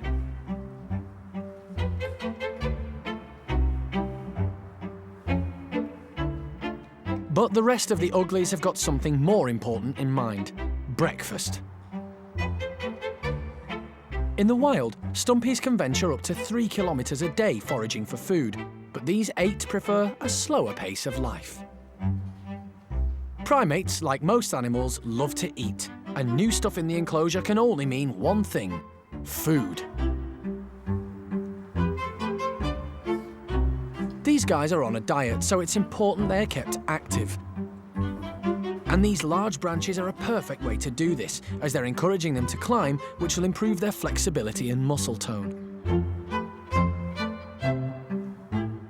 The logs are bringing out the Stumpies' natural foraging behaviour. And, as an added bonus, it's saving the hair on Jonathan's back.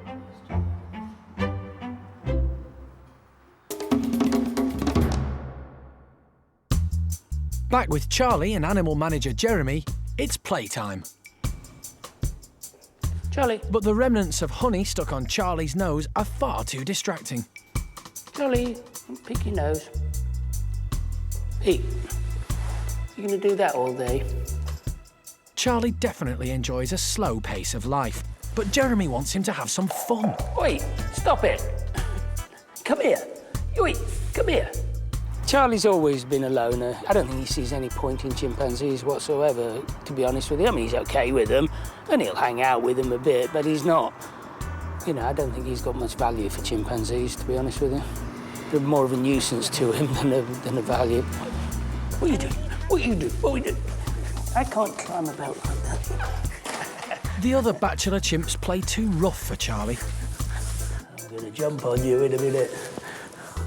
Jeremy's much more gentle. He keeps Charlie happy and active. You're not supposed to laugh when I'm beating you up. I'm going to bite your ribs in a minute. If Charlie continues to have problems in the group, the team would consider moving him. You know, we've got 1 or 2 contingency plans and basic, you know, plans for the future. Maybe an old-timers group.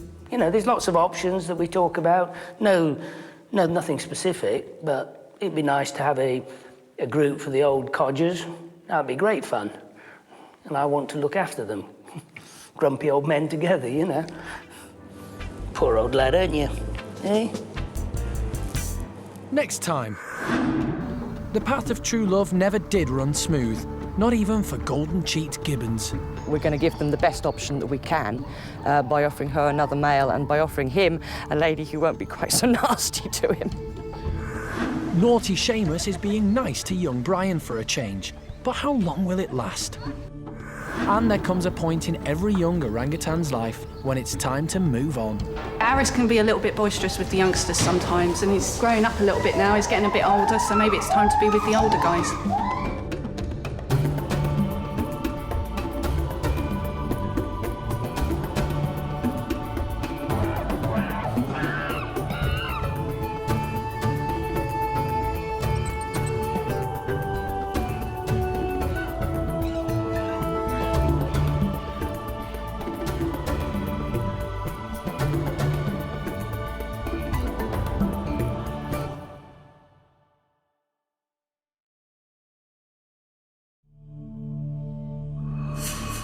This is Monkey World in Dorset.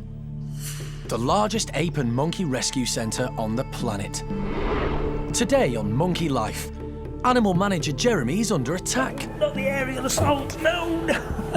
He's in Paris collecting Linger, an orphaned orangutan who needs to be with her own kind.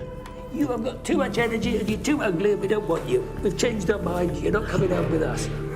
In Paddy's chimp group, all hell breaks loose over a big fruity freeze. And Alison says her goodbyes to Julio, the woolly monkey she hand-reared from birth. I'll see you later. You be good. You be good.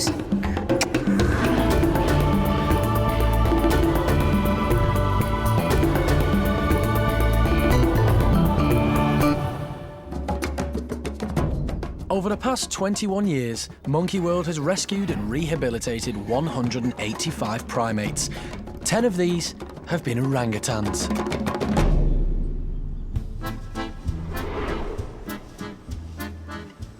Today, animal manager Jeremy is in Paris to meet number 11. Baby female orangutan Linger at the Menagerie du Jardin des Plantes. Linger was rejected by her mum at birth and raised by the keepers. They were unable to integrate her with the zoo's older orangs, and now everybody hopes she'll find a home in Monkey World's orangutan creche. Jeremy's first job of the day is to introduce himself to Linger. On the premise that the best way to an animal's heart is through his stomach, like a man, this is going to be the way of getting to know Linger, and Linger getting to know me if I feed her, which is all good. Hello, Rabbeg. I've got your tea here.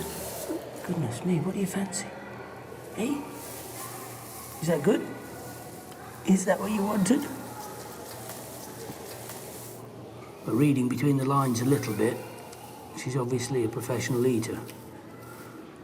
But we can use that to our advantage. What? What are you doing? What are you like? You're not exactly shy, are you? Are you good? You're a very pretty little girl, aren't you? Yes, you are. Now, it's good to see that she is obviously quite precocious, quite forward, not shy, not intimidated. It's just nice that she's been brought up that way. And also she can see the other orangs next door to her. So clearly she knows what an orang is, and she probably knows she is one.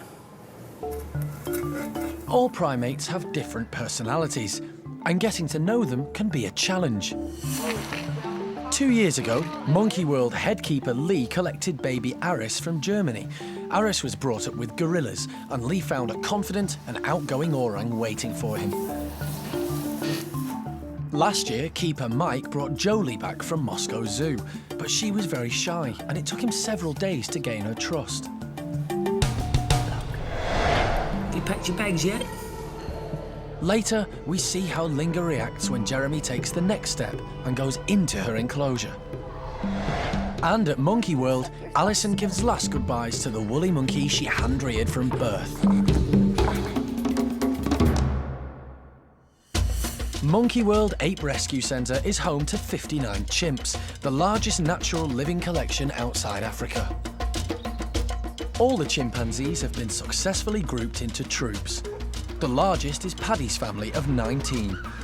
Chimps are intelligent and inquisitive. The park staff work hard to keep them occupied, and today they're providing an unusual challenge, a giant ice lolly.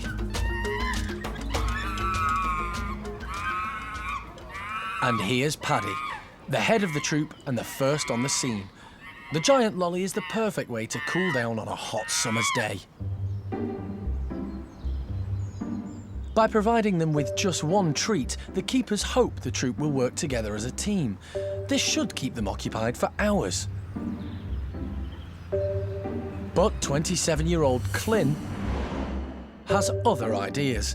She wants the ice to herself, but the troop isn't going to let her get away with that.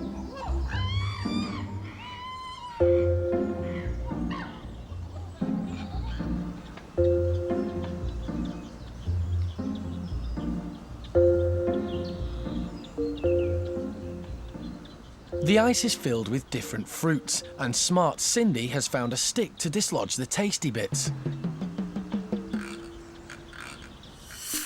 In the wild, chimps use a variety of tools to help them extract food, including twigs and straw blades to help search for termites and stones to crack open nuts.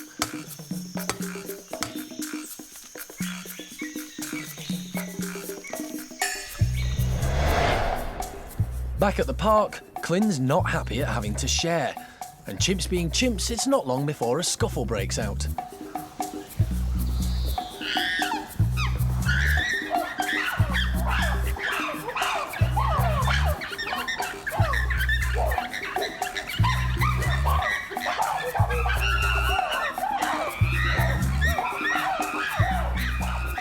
And there goes Clin with the ice again. Clin had a traumatic start in life. She was a laboratory chimp, which meant restricted meals. Now she hoards her food. The group are happy to let her do this at mealtimes, but with just one treat on offer, no chance. And later, Clin's not the only one having trouble sharing. Little Eddie really wants this fruit lolly, but will she be able to keep it to herself? The chimpanzees are one of 15 different species living at the park. These include lemurs, gibbons, capuchins, and woolly monkeys. Julio is the youngest of the woolly monkeys. Park director Alison is very close to him. He's just a superstar. He loves playing with, pushing out of the way, grabbing food from whether it's the dominant male, any of the dominant females. He still likes seeing the old girl Susie. And he's just a playful, lovely little lad that they all love. Julio's mum, Kuna, rejected him at birth. For his own safety, he had to be taken away. Get in there, hey! Is the baby okay, Alison? I believe so. We've got toes, fingers. I don't see any blood. Alison took on the mighty challenge of bringing him up. He's only the second woolly monkey in the world to survive being hand-reared. Good girl. As he grew up, he began to interact with other woolly monkeys.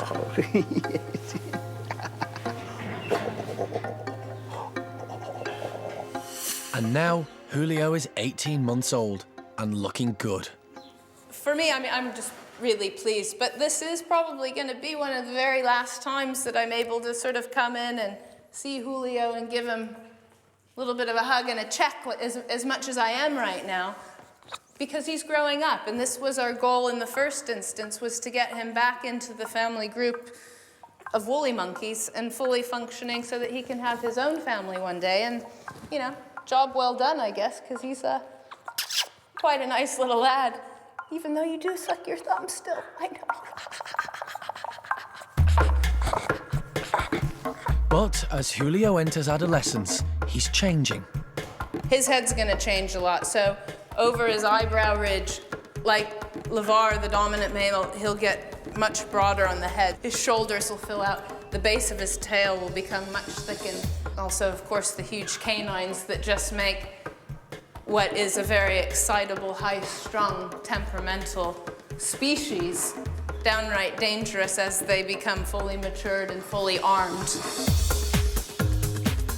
The woolly monkeys are part of a global endangered species breeding program, and every new baby is important. So the whole team are excited that Julio's mum, Kuna, is pregnant again, but they're also worried. She might reject the new baby just as she did Julio. What we want is for the baby to grow up with its mother, with Kuna. So we're hoping that she's grown up a bit more and that she'll do a better job than she did with Julio the first time around. So hopeful, but wary. Back in Paris, baby orangutan Linger is meeting animal manager Jeremy, and he's gone into her enclosure. She's better when I'm sat on the floor. Jeremy sits down in an attempt to make Linger feel more comfortable. You coming over here? Hello. But the food is much more attractive than Jeremy. You okay? Of course, she's got to learn a whole new routine of living with other animals. She's got to learn to share, but The way she knocks back her food in 2 minutes, not having any competition, would suggest that that won't be too hard. Orangs are not renowned for being overly active, but she's a very active young lady. Probably make her more of a nightmare to look after because she's always into things that she shouldn't be. And that's all okay. So far, Jeremy and Linger have got along well, but he's kept his distance. Gaining an orang's trust comes in stages. Will she let him make physical contact? What are you doing? What are you doing? Are you bad? You a bad girl? You a bad influence? I suspect so. I suspect you'd be a real bad influence on our people. I don't know why we should inflict you on them. If you don't get pushy, you know, she's now offering herself for a tickle here, so I'm taking up the offer and it's all good.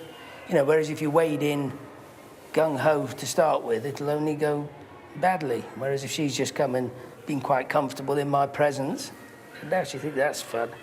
And I know some of these places which makes orangs fall apart when you touch them. There's one. Particularly around there. Particularly around there. Coming up, Jeremy gets more than he bargained for. You don't know any other games, do you? All you know is fighting silly games. The orangutans get some exercise climbing for melons, and Eddie becomes the most popular chimp in Paddy's group, at least while her ice lolly lasts.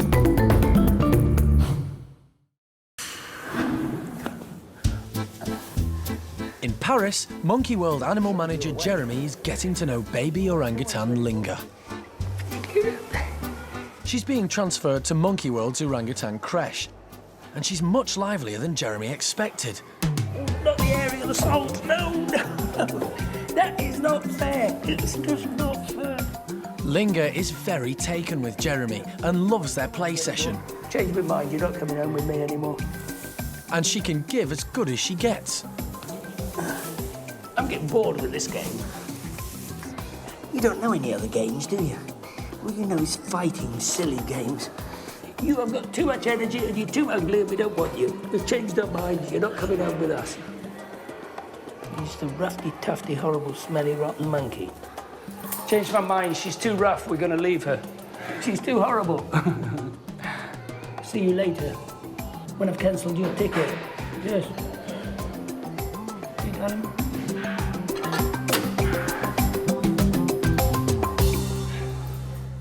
Jeremy's happy. They're going to transfer Linger to Monkey World in the morning. Yeah, just spent half, three-quarters of an hour with Linger and had the living daylights knocked out of me. But it's really good that she's not focused like an animal that's been hand-reared by, say, one person with no proximity to others of their species, because she's, you know, she's very outgoing, she's very forward, and a hand-reared animal will really focus on one person and get sort of imprinted, and she's not like that at all. They've really brought her up well with many people being involved, so she doesn't get too fixed on one person. So I'm really happy, and I'm sure it'll be a lot nicer for her, the whole move, you know, for a new life at Monkey World. 4 o'clock tomorrow morning, we'll start the journey home. I want to make a good early start tomorrow, much to the horror of the local people who are going to help me put her in the van. But then, you know, the earlier we can leave here, then the earlier we'll get back to Monkey World and more of the day she has to settle in.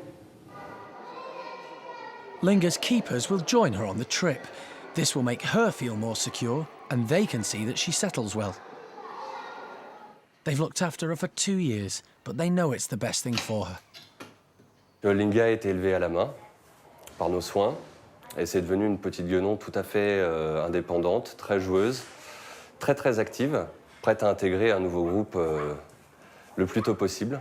Donc on est tous évidemment très tristes de la voir partir, mais très optimistes quant à son futur avenir au Monkey World avec ses petits congénères.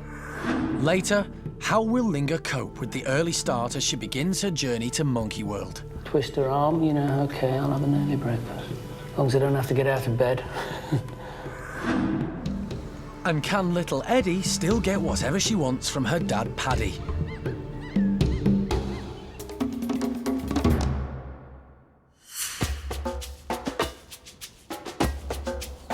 Eventually, Linger will join the park's 13 orangutans that are split into 3 groups. One of these is headed by male Tuan. He's lucky enough to have 4 girls in his group. Today they're having a treat, sweet-tasting melons.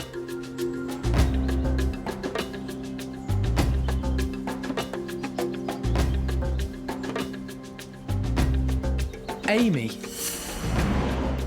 loves her food. And she'll stop at nothing to get it. Xiaolan ranks below her in the pecking order and is smart enough to give up her prize. In captivity, female orangutans develop a hierarchy relating to age and size. Amy takes full advantage of her top position. In the wild, orangs forage for leaves and fruit in the forest canopy, so the keepers have placed the melons high up to encourage them to replicate their natural feeding behaviour.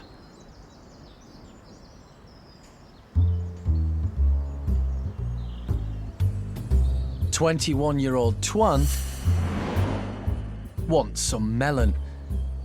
Unfortunately for Roro, he wants her melon.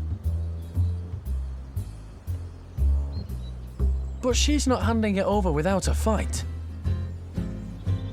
Orangutans naturally move slowly, but for them, this is a full-on punch-up. Roro's only half Tuan's size, so there's only ever going to be one winner.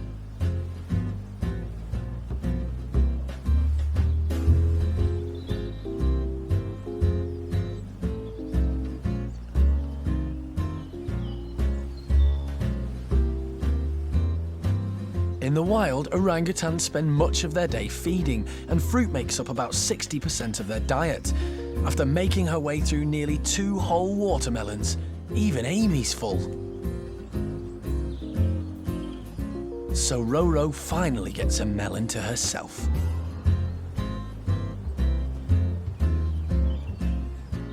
But she's going to have to be quick.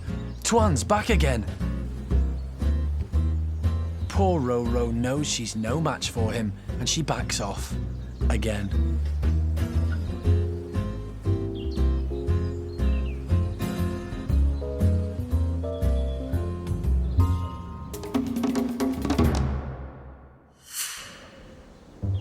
On the other side of the park, Paddy's troop are enjoying their giant ice lolly.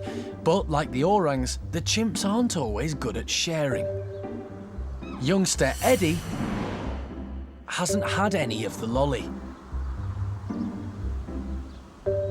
And prankster Gamba decides Eddie's just one mouth too many.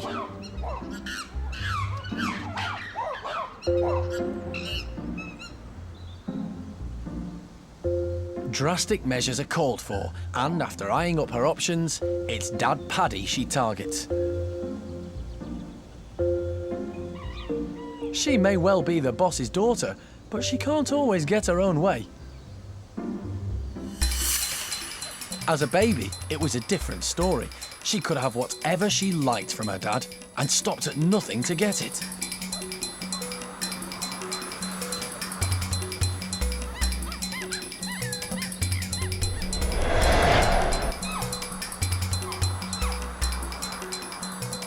Today, Eddie's struggling to get her hands on any of the treat, but she's not about to give up.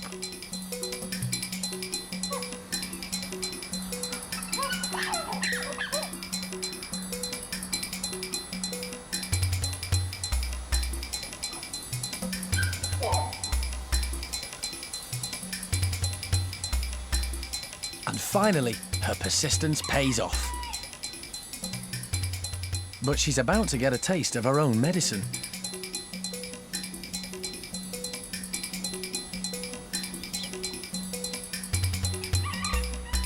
Suddenly, she's the most popular chimp in the park.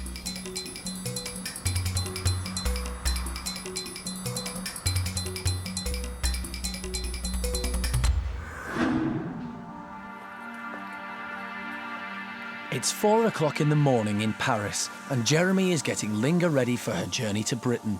Right.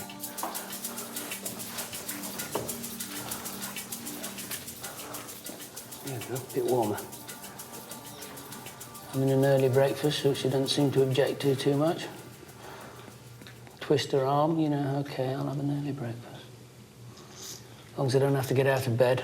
Of course, the sooner we set off, the sooner we get home, the sooner we can settle her in back at Monkey World. It's quite a long day we've got in front of us. Jeremy arrived in Paris less than 24 hours ago, but he and Linger formed an instant bond. Very pretty little girl, aren't you? Yes, you are. After an early breakfast, it's time for the team to get moving. Right, we'll go now, yeah? The sooner we go, the better, and then she can start settling down. And her keepers are travelling with her to make her trip as comfortable as possible. Britain is 10 hours away, but when she finally arrives in Monkey World, Linger will be in safe hands. Monkey World is the European creche for orphaned orangutan babies. It's currently home to 4 toddlers cared for by foster mum Ame. Everybody hopes that Linger's outgoing nature will help her settle in around the likes of Aris and the gang.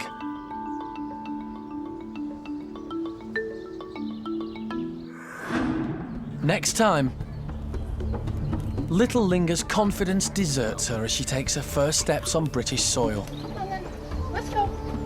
Come on, Linger. Good girl. An operation on Chimp Brian's teeth reveals the damage caused from his traumatic past life. That looks like dead old tooth to me. It's the wrong colour, which indicates it's probably dead. It's moving, which it shouldn't do. It has to go. So I may as well get on with it while the X-ray is being developed. And stump-tailed macaque Coco gets a helping hand. It's quite simple, really. You know, why walk when you can have a ride?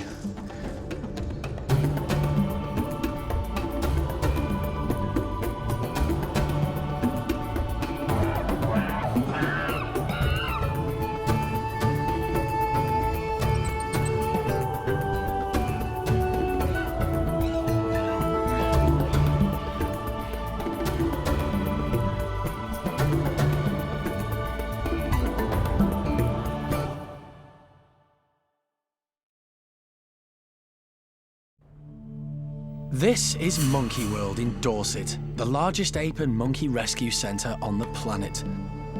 Today on Monkey Life. Little Linger's confidence deserts her as she takes her first steps on British soil.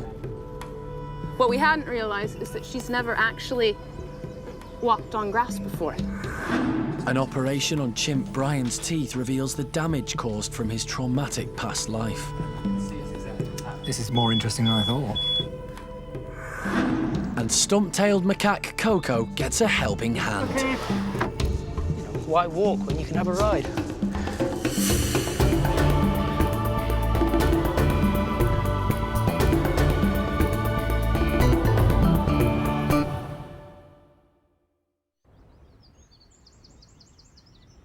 It's early morning at Monkey World, and over in the orangutan nursery, baby Linger has arrived from Paris. But she needs some encouragement from Alison to take her first steps outside. What we hadn't realised is that she's never actually walked on grass before. So this is all a bit of a new experience for her, and the first of many, I hazard to say. She's quite curious and gregarious, because as a complete stranger to her, I'm shocked that she's sort of so open and friendly and welcoming to me. So that's a good sign, you know, with everybody that she has to meet in the orangutan nursery in the coming days. It's going to be very good that she's gregarious. Linger might be confident with people, but she's not with the big wide world outside her travelling box. The team needs a plan. In Paris, Jeremy discovered something about Linger's character that may just help them. Very polite. She's obviously a professional eater. But we can use that to our advantage. And at the park, her appetite is indeed their bargaining tool. And she had another drink. And why settle for one grape when a whole bag is available? Wait, what are you doing? My bag. Bye, bye. Linger is no fool. It's back to the safety of her travelling box. You didn't teach this thing some manners. No, I reckon she got that from you in the last 2 days. The little 2-year-old's love of food is more important to her than her fear of grass, and it's not long before she's following a grape trail around the enclosure. And now she's out, Alison's going to do her best to keep Linger out of the box. Yeah, I've sort of sat in the entrance to the box, so it isn't so easy for her. She can always push past, but it isn't quite so easy for her just to go strolling back in. And she's starting to mooch about and check things out.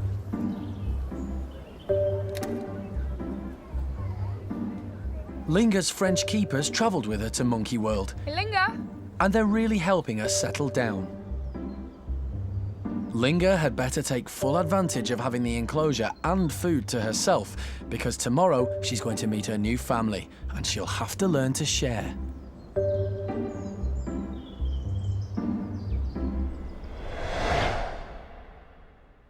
Over in the chimp nursery, Brian has been separated from the rest of the group. He's been at the park for a few weeks now. He's settling in well and loves putting animal manager Jeremy through his paces. Go, leave me alone.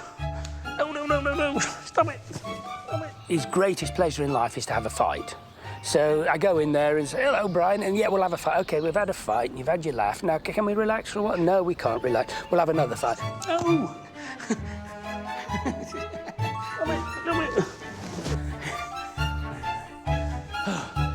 You know, I'm getting a bit old for it. Can we just do something else for a minute? No, no, gonna have another fight.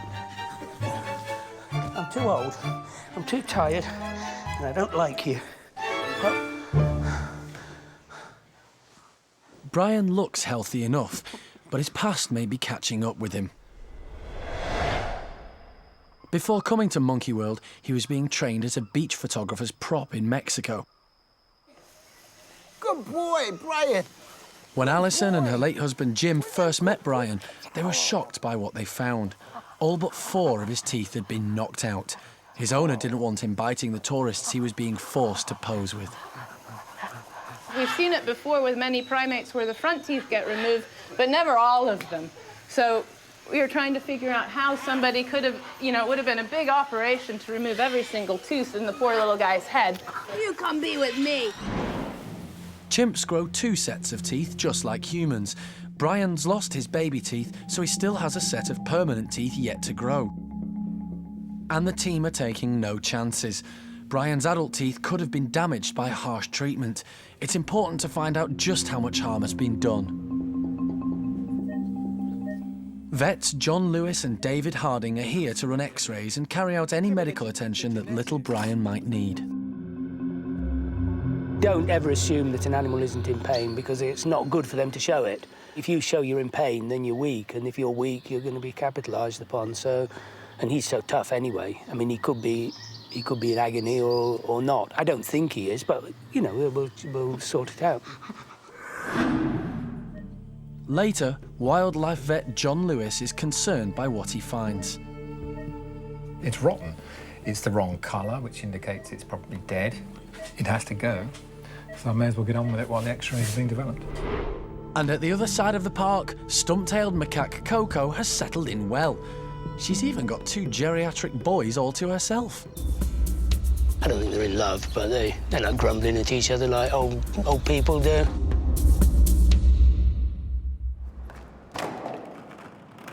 Inside the chimpanzee nursery, Monkey World's youngest chimps, Ash and Rodders, have been given toy balls to play with.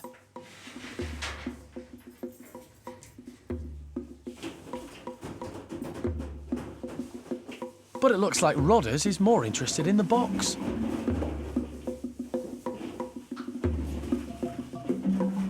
Playtime is just as vital for young chimps as it is for human kids. It allows them to learn, develop and find their own unique personalities.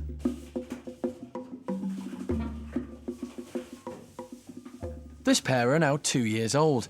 Their mums unfortunately rejected them, but being around the same age means they can grow up together. Rodders and Ash couldn't be more different. For Rodders, the balls are all about having fun. But Ash is more inquisitive. She's trying to crack the balls open, just in case there's a hidden treat waiting for her inside.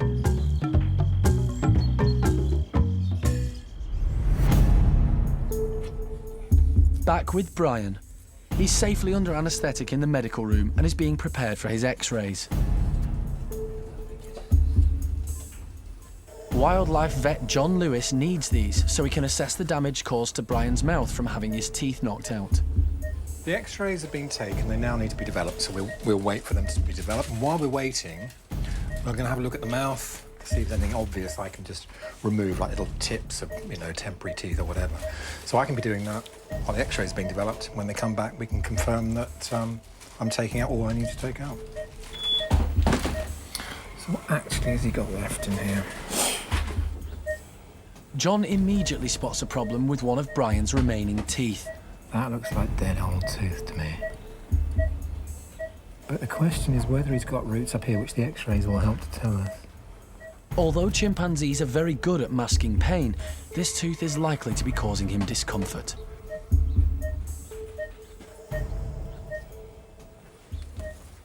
It's rotten. It's the wrong colour, which indicates it's probably dead. It's moving, which it shouldn't do. So even if that were a permanent tooth, it has to go. So I may as well get on with it while the x-rays are being developed.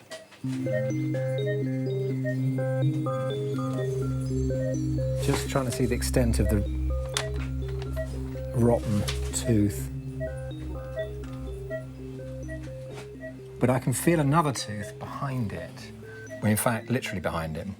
So it looks as if this tooth is actually sitting in front of, not on top of, but in front of another tooth. And I rather think that we got a temporary to the front that's probably disturbing a permanent tooth erupting, trying to erupt. And I don't know whether, I was wondering why I could feel so much tooth here, but actually I think it's another tooth. That is very odd. Brian's only 3, so he should still have his baby teeth. But as they were forcibly removed, his adult teeth are coming through prematurely. Perfectly normal molars coming through there. And where my thumb is, looks like the tip of a perfectly normal canine. John suspects that Brian's adult tooth is directly behind the rotten one. He needs to be very cautious. Before I go digging any further around the back of what I think is the temporary tooth that has to come out, I want to be sure that I'm not going to damage the tip of the canine coming through. So I'm just going to hang fire. He's all right, so I've got no time pressure. And the x-rays will be here in about 5 minutes. Later on, the results are back, and they are not what wildlife vet John Lewis expected. It is a permanent, you know. And it's a shattered permanent. This is more interesting than I thought. And in Paddy's troop, little Eddie is growing up fast. But how will she take to another baby in the group? The primate care staff will do everything possible to keep Eddie happy so that Mum can get on with what she needs to do with the next step. Hopefully she gets pregnant and has a baby.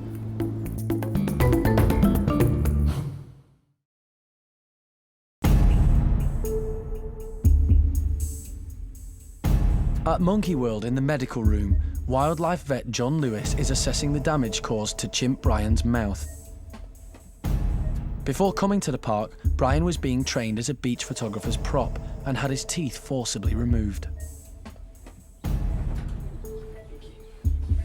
The x-rays are back.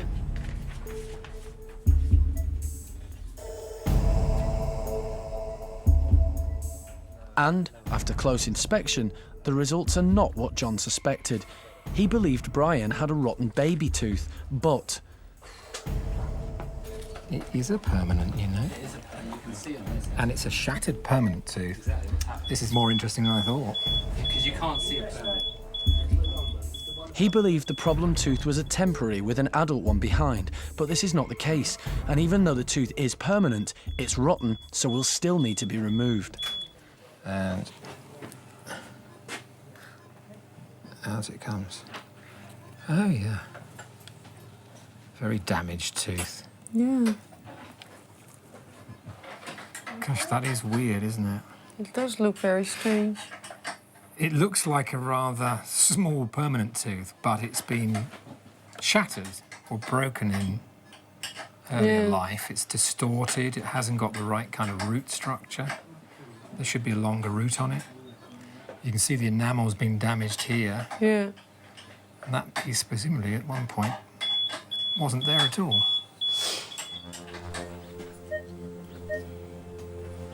It's likely this tooth was shattered when Brian had his temporary teeth knocked out in Mexico. Only time will tell if more of his permanent teeth have been damaged.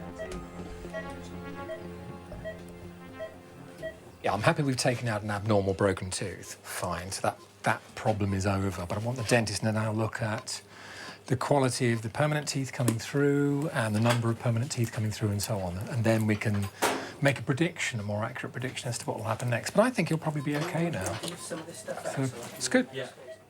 Brian won't need any stitches. This hole ought to heal within a week, and it shouldn't cause him any pain. He's going to feel a lot more comfortable after this operation. Oh, yeah? Later, Hanania's adult chimp group prove you are never too old to have fun. And stump-tailed macaque Coco is settling well into park life, with a helping hand from animal manager Jeremy. Monkey World's 59 chimpanzees are split into 4 groups. The largest and most settled is Paddy's troop. The birth of Eddie 5 years ago contributed greatly to the harmony of the group. She is the park's first chimp to grow up with her mum, Susie, and extended family. Little baby Eddie, she's grown up, you know, tremendously within the group. It's brought the group together. You know, and Eddie's now 5, and she's, you know, virtually fully weaned. Since Eddie came along, the group calmed down so much more. It was amazing, you know. It really brought the group so much closer together. So we've had a meeting and it's been decided that we'll take Susie off the pill again and let Susie have another baby. This isn't the park's normal practice. The policy of Monkey World is, with the chimpanzees, there's a no breeding policy.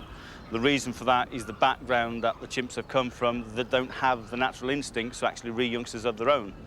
But when Susie got pregnant and gave birth, we were all amazed and shocked. She held Eddie the right way, Eddie was suckling, you know, everything we could have asked for, Susie did. So 5 years down the line, it's been decided, you know, that we'll give Susie another opportunity to get pregnant again. But, you know, we'll wait and see what happens.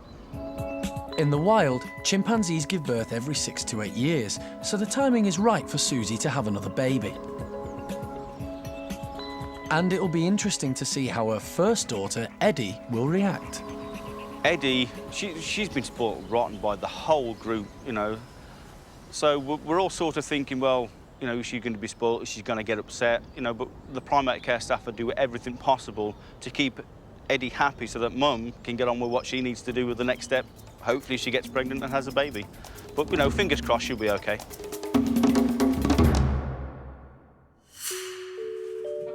It's not just babies like Ash and Rodders who enjoy playtime. Some of Hanania's group have also been given toy balls to play with. Hopefully they'll get as much out of them as the little ones do.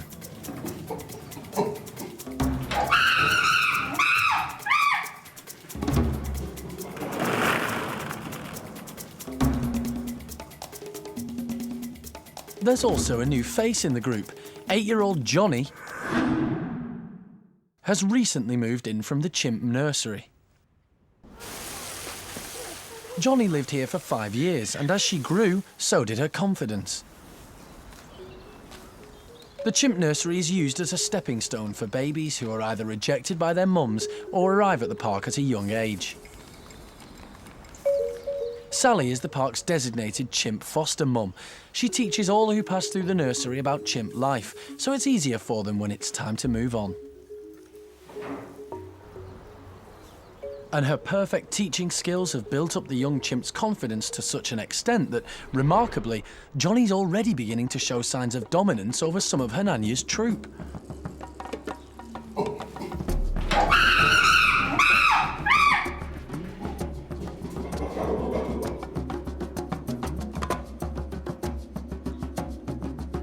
She's happy to take what she wants from whom she wants, and the others let her do it.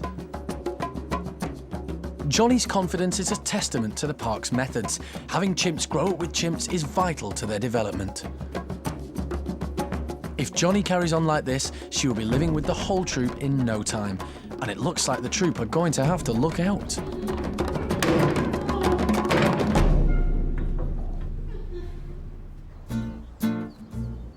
Monkey World is home to 11 stump-tailed macaques. The newest member is 21-year-old Coco. She's been living at the park for the last 8 months and is settling well. She's been teamed up with the geriatric boys, Roland and Gerald. Roland's a really, really old man and he doesn't do an awful lot. And Gerald's a very, very old man, not quite as old as Roland, and he doesn't do a lot either. They've both still got attitude. Gerald more than Roland, but I wouldn't say they're really close, but they get on fine. You know, they're not, I don't think they're in love, but they're not grumbling at each other like old people do. So they just grumble, you know, grumpy old men and a grumpy old woman, and they just grumble at each other, and that's fine. Everybody's happy. Many of the stumpies are old. They all arrived at the park overweight and unfit, so their enclosure has been designed with their physical capabilities in mind. This may be the monkey equivalent of a nursing home, but all of the stumpies, including Coco, are improving. She's never going to be an athlete, but she can do everything she needs to do. She can climb around where she needs to go, she can do everything she needs to do. Everything she's got here is going to help her and make her more flexible, make her more mobile, make her more comfortable. Before coming to Monkey World, Coco spent 20 years in a small cage in a pet shop in Budapest. She was extremely overweight and unfit. No one knows how severely this life may have affected her, physically and mentally. Her rehabilitation was carefully planned. A skin disorder had to be treated, she needed to lose weight, and she needed to become more mobile. Animal manager Jeremy became a firm friend. In fact, very often she'll go to sleep in like bliss as I'm brushing her hair, and that can only be a positive thing. Today, Coco may be 21, but she can still act like a child. Particularly at bedtime, when she needs her best friend to tuck her in for the night. Now, Coco has only just started to come outside properly, and she's very good, and your sweetheart. But sometimes she's not all that keen on going back to bed, and she'll just sit there and just sit there. So we get the other blokes in, and then I'll come in and carry her in. And first time I did it, she just sat there and she put her little arms up, you know, come on, pick me up, obviously. So I did. So that's what we're doing now. She's just going to bed in our time rather than her time. Because we actually have a home to go to, Coco. You all right? Are you comfy there? She's a good girl. Come on, otherwise they'll have eaten all the food. You wouldn't want that now, would you? Hey? Okay, Anne-Sophie. In you go. Good girl. Okay. There you go. It's quite simple, really. You know, why walk when you can have a ride? Next time, Linger meets her new family in the orangutan nursery, but Jolie is not impressed. Jolie thinks of Ame as her mum, and she's not going to share her mum. In the bachelor pad, a pile of blankets brings out Buxom's greedy side. And chimpanzee Jimmy has a very serious leg wound. I can see how close the bone is to the surface, and it's extremely close. And yes, you could lose that leg easily.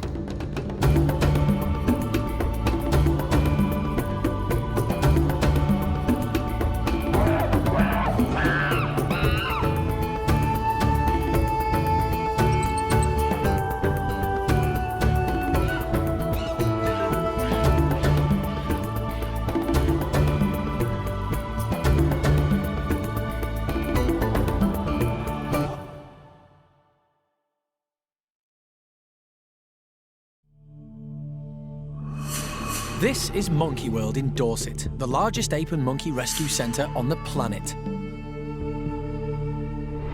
Today on Monkey Life, chimp toddler Brian finally makes friends with bad boy Sheamus. But later, they fall out again. And it's moving day for the Gibbons as the park arranges an ape wife swap. We're going to give them the best option that we can by offering her another male and by offering him a lady who won't be quite so nasty to him.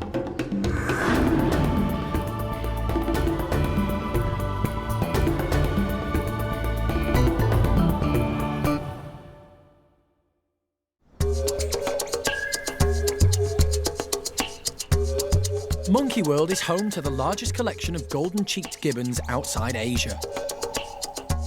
They're an endangered species, so breeding them in captivity is vitally important.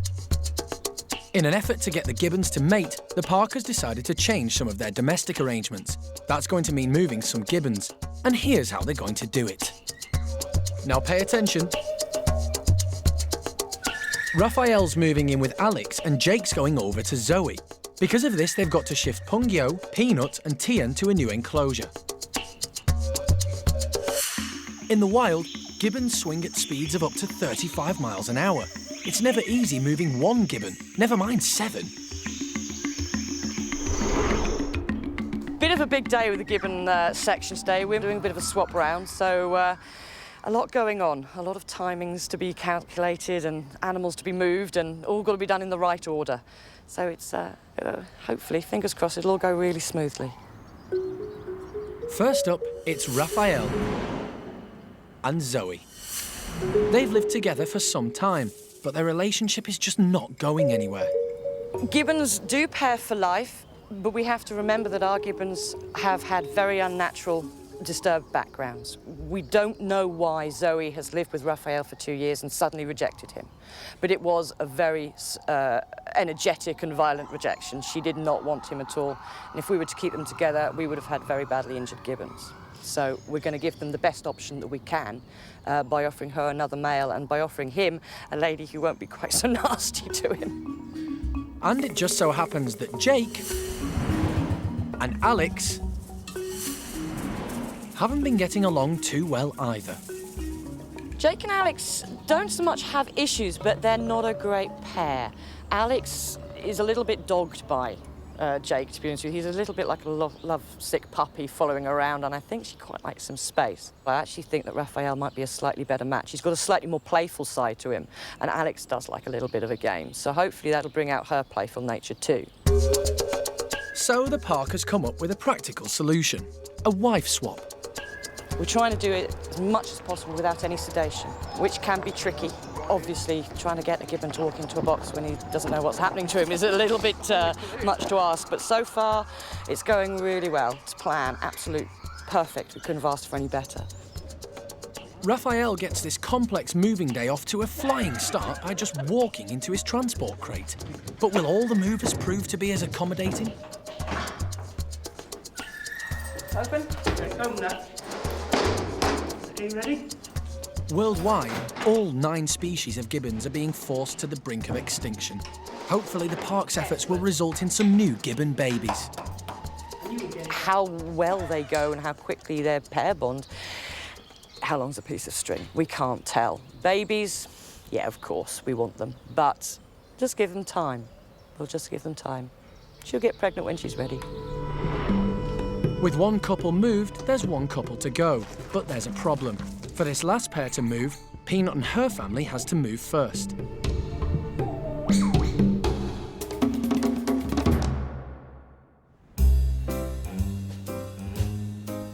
Over in the orangutan nursery, Aris is being trained to be as relaxed around transport boxes as Gibbon Raphael.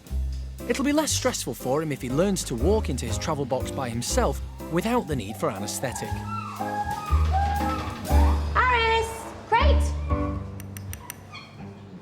While one keeper tempts Aris into the box with treats, a second stays by the sliding door.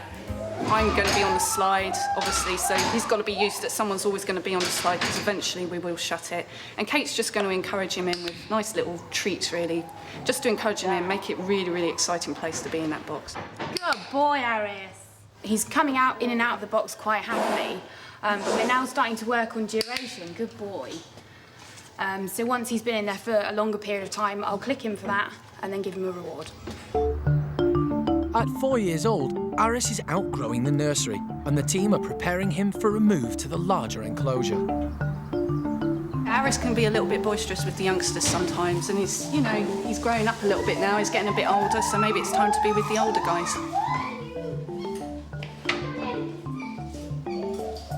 For Aris, this is simply a great game, and it's played in stages. Taking it very, very slowly, and then eventually we'll get to the stage when we can shut it completely, and we'll click and reward him, and then we'll open it straight away, and then we'll extend that period of time. It's just to make him feel comfortable that he's not going to be stuck in that box forever. Good boy, Aris. It's gone really, really well. He's done absolutely brilliantly today. We've managed to shut the slide quite a lot, and he's not reacted or negatively anyway, so it's gone really, really well. Aris will be moving in a couple of weeks' time, when everybody hopes he will happily go in and out of the box. Good boy, Aris. Good boy. Over in the chimp nursery, newest recruit Brian is flourishing under the watchful eye of foster mum Sally.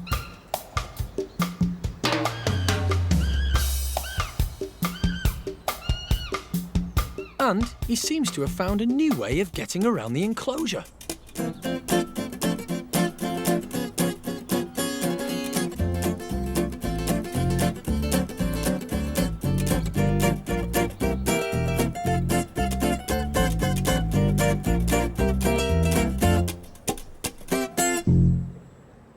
When Brian first arrived, bad boy Sheamus was jealous of the new arrival.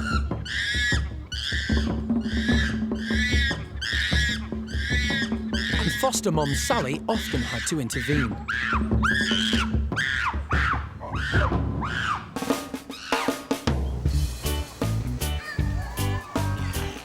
But now the pair are friends, and thanks to Sheamus's mischievous influence, Brian is becoming more adventurous.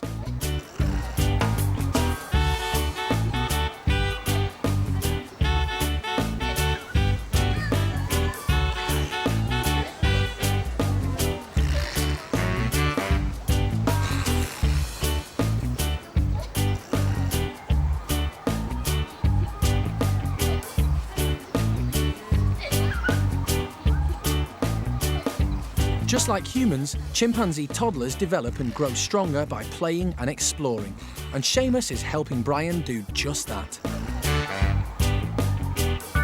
But best of all, could it be that Brian is actually helping Sheamus learn to play nicely? Later, Brian learns some harsh lessons about chimp etiquette.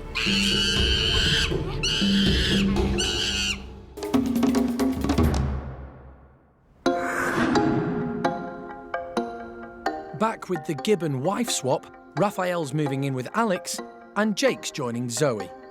But their new home is currently occupied by Peanut and her family, so there are yet more Gibbons to move. We're going to bring Peanut, Pungyo and Tien down here to the bottom Gibbon house, where they will live as a family unit. They're growing in every way, numbers as well as size. Tien's growing up hugely now, and he's going to have this amazing space out here with trees and everything to run about in. So we're hoping that the family will live down here quite happily, and we'll sort everybody else out with their new accommodation too. Raphael's move was textbook, but Peanut hasn't been trained to walk into a transport crate. Peanut's baby Tien is only a year old, and it's still natural for him to cling to his mum. To reduce his stress, they will move together, but Peanut is going to have to be sedated. Sedation can be dangerous. Anaesthetic, any anaesthetic, is a worry and a risk. So if we can avoid it, we avoid it. But if we can't, we have to go for it. For the animal manager, Jeremy, it's not going to be easy. He needs to wait until Tian moves a safe distance away from his mum. I'm not going to try and dart Mum when she's holding a baby. So, you know, there's lots of this. They will be difficult. Gibbons are always a nightmare. Meanwhile, the park's vet Femke prepares the dart. They're quite difficult to dart. They move around a lot, and then the moment you hold your breath, they just move up and you just miss. The thing with any darting is you've got to be patient. You know, if you miss 2 or 3 times or have a dart failure, you've got to live with it. Just, if you start getting wound up about it, then you have to walk away and come back tomorrow. Wendy waits nervously. But Jeremy manages to sedate Peanut. And then it's a quick trip to get Mum and baby over to the other side of the park and into their new home.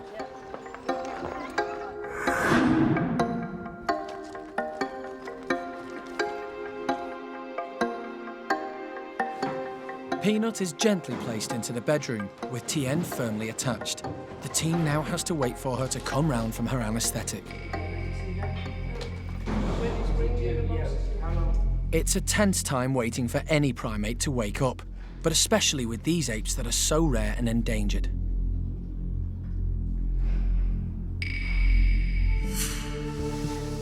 Coming up, Jake is proof that no 2 gibbons ever get in a box the same way. Jake, come here. No. No. And toddler Brian gets a lesson in chimp manners.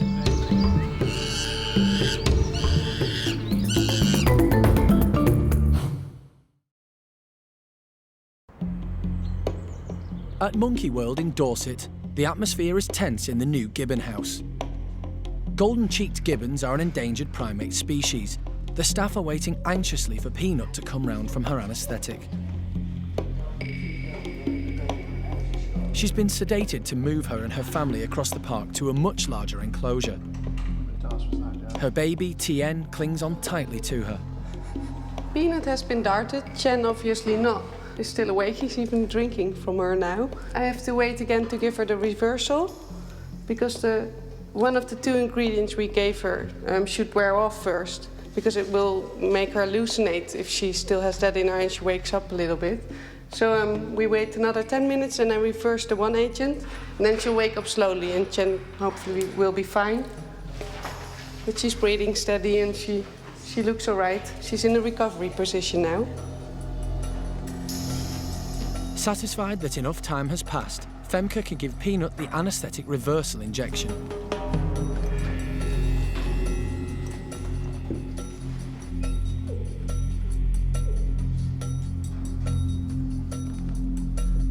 Now, all they can do is wait. Peanut. 3 gibbons down, 3 to go. Zoe and Jake should be a simple prospect. They've both been well trained, so they will not need to be anaesthetised.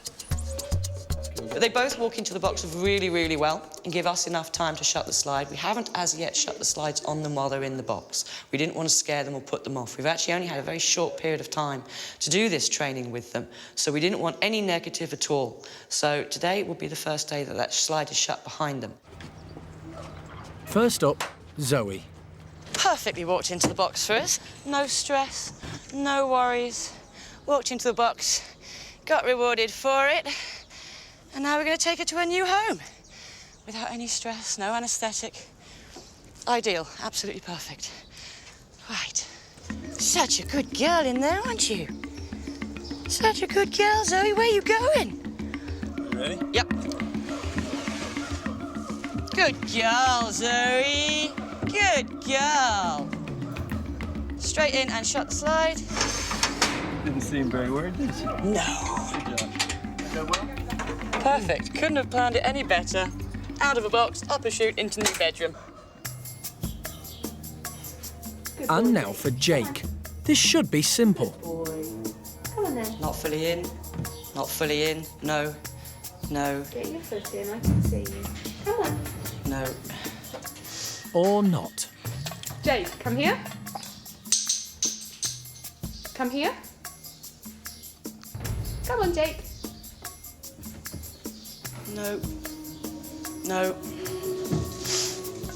But after a few words of encouragement and the lure of some tasty grapes, Jake gives in. No. Got him. Good job. Good job. Boy, Jake. Well done, Holly. With Jake in the box, it's a quick trip over to the other side of the park. And before he knows it, he's well on his way to joining new mate Zoe. You ready? He's on his way. Here we go. Everybody hopes that Zoe and Jake will make a perfect couple. But before they're introduced, they'll be given a few days to get used to their new surroundings. Coming up, baby TN is still clinging to his mother. Will she wake up safely from the anaesthetic?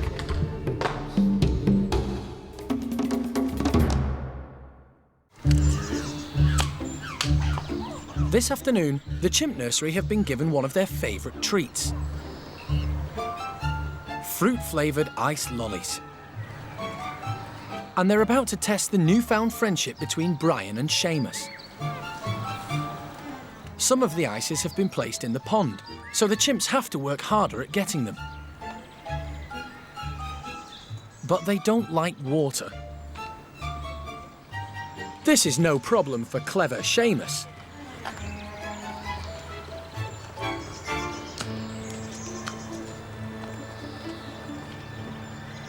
There's no way new recruit Brian will brave the water. But Sally is willing to chance a wet leg in order to get hold of one.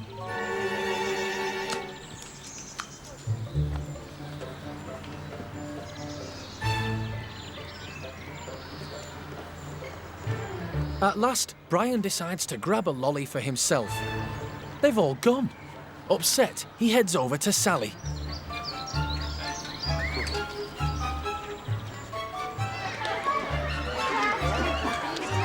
But Sally firmly lets him know it's her lolly and it's staying that way. Plan B. Brian sidles up to his new buddy, Sheamus. But Sheamus lets Brian know exactly how things are.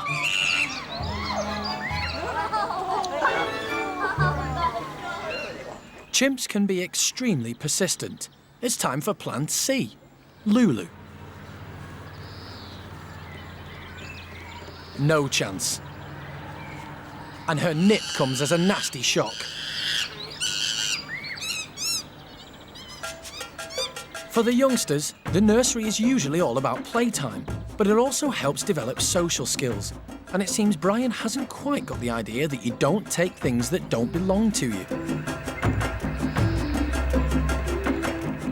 But finally, Sally shows the soft side he was hoping for. Now she's on her second ice lolly, she doesn't mind sharing a bit with Brian. Unlike Sheamus, who's not about to share his monster stash with anybody.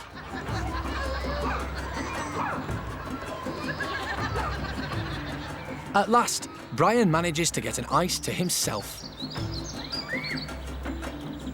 And it looks like he's now grasped chimp lesson number 1. If you've got something worth keeping, then stay out of everyone's way.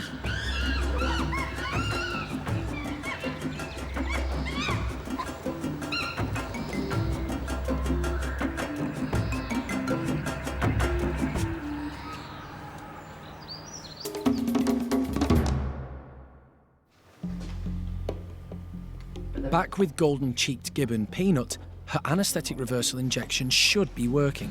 Peanut. How long since she's had the reversal? 4 minutes. At last, Peanut starts to come round.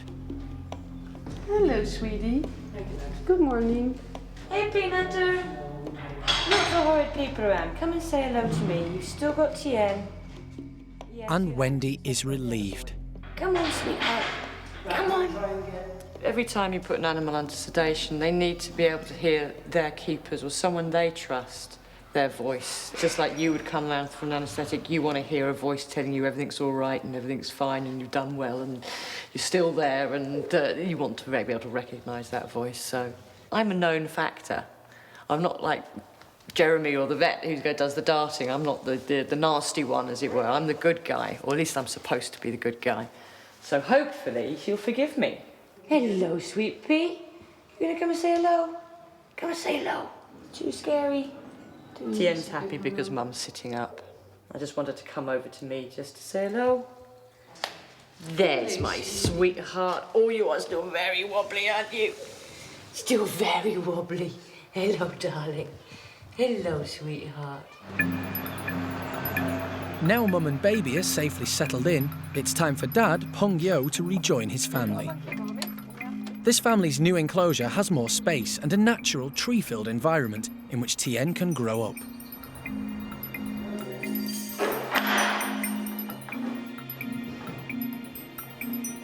Pong Yo is straight out of his travel box as if nothing has happened and is soon exploring the new space. The family are back together and I couldn't be more delighted, to be honest with you. Pong Yo doesn't like being away from Peanut. Peanut doesn't like being away from Pong Yo. Baby's all sorted out. Tien's got Mum and Dad back again. I'm happy. They're happy. Relax. Really good to see them back together. Next time, join us for a Monkey Life special. It's been 5 years in the planning and an exciting new project for Park Director Alison. Monkey World's first foreign sanctuary for endangered primates is finally a reality, as the team breaks ground on their Gibbon Rescue Centre in Vietnam. Perhaps this is something that actually we could do, that Monkey World and the Vietnamese government could grab hold of and actually do something significant for an endangered species before it faces extinction.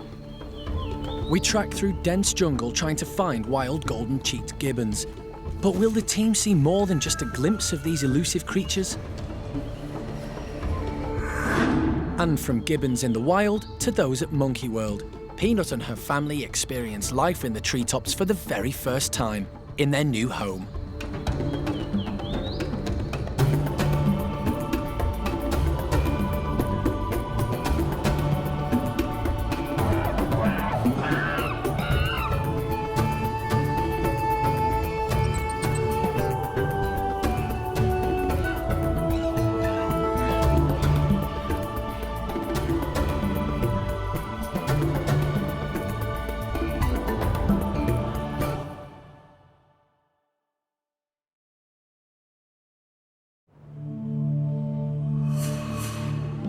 This is Monkey World in Dorset, the largest ape and monkey rescue centre on the planet.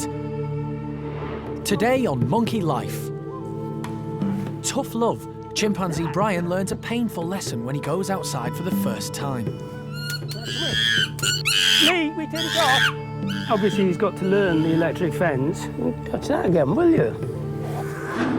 Will woolly monkey Julio be brave enough to take his first steps outdoors? And in Paddy's chimp group, Lee gets hands-on with Susie. Could she be pregnant for the second time? Fingers crossed, we're not wrong.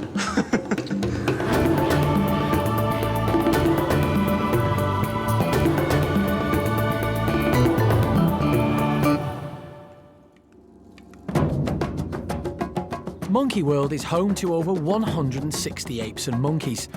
To make sure that the animals are healthy, the staff must get close to them. But with wild animals like these, this can be dangerous. You be careful, my son. Mike and Leanne Bates from San Diego Zoo in California have been teaching the primate care staff a technique that makes everybody's lives much easier. Susie, come on. Put simply, the primates are rewarded for doing what the keepers ask. They call it operant conditioning. Come on, Suze. Push it right up. No, no. Good girl. It's thanks to this training that head keeper Lee can get so close to Susie. Good girl, Suze. Good girl. Keeper Hannah is using the same technique with the woolly monkeys. Hand. Good girl, Paquita. Paquita is being asked to give Hannah her hand. When she puts her hand through the bars, Hannah uses a clicker to signal that she's done the right thing. Paquita knows that when she hears the clicker, she will be rewarded with a treat. No clicker, no treat. A good incentive to do what Hannah wants. Good girl. So Hannah is training these animals to stop individually between the two slides where we can accomplish more of the management behaviors that we need to examine the animals, draw blood, give injections. With these guys, we measure blood pressure in the tail with a cuff. Good girl. This technique is great for health checks and medical procedures, but staff can also use it to train animals to go into travelling boxes without needing an anaesthetic. Well, right now we're working with the keepers toward achieving something that's not unusual for the lemurs to experience, which is being in a crate. So we're allowing them to go into the crates on their own accord, be rewarded for going in there and actually tolerating the door being closed behind them, and carried around for as long as it takes to get them where they need to be taken. It's taking a negative situation, typically being boxed in the crate, making it into a positive experience so that something that happens on a regular basis during the year isn't such a negative experience for them. His foot's still sticking out. There you go. Good boy, Julio. The primates are never forced to participate. If they don't want to take part, they don't have to. It's stimulating for these animals. They're intelligent, they need mental stimulation as well as nutrition. So it's important for their enrichment, if you will. And we avoid having to do more invasive work like capturing them, restraining them with a net, or even sedating them. So the animals are benefiting in just about every way you can think of. Lena, tail? Tail? Oh, good girl, Lena. Later, animal manager Jeremy has his hands full when he tries to check Chimp Brian's new teeth. The thing I was going to say, before Brian interrupted me, was... And young orangutan Kai proves he has a head for heights.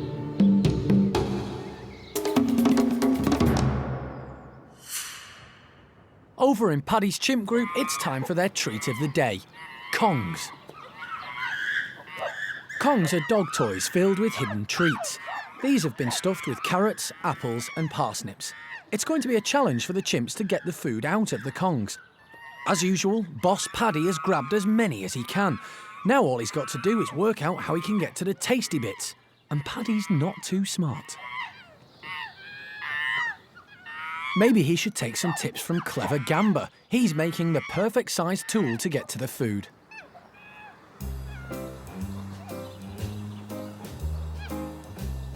Paddy is clearly intrigued by Gamba, but surely there's a way that doesn't involve so much brain power. Meanwhile, baby of the bunch, Eddie, is up to her usual tricks, scrounging. But life for Eddie is changing, fast. She's growing up, and she's not finding it so easy to get her own way anymore. Beth doesn't want to share, and Eddie's pouting lips mean she's on the verge of a temper tantrum.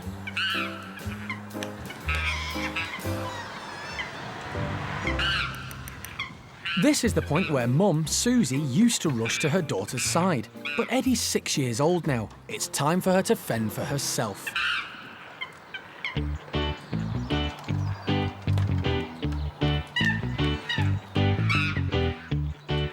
Sure enough, Eddie blows her top, and Beth just lets her get on with it. She's still not going to give in.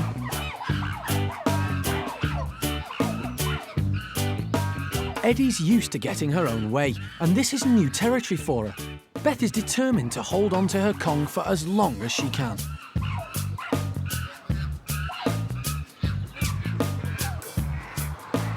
Which is just about the time it takes for Mum, Susie, to show up.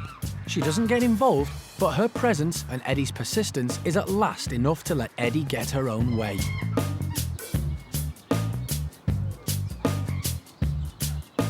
But Beth's not stupid. Eddie's welcome to the Kong. It's empty.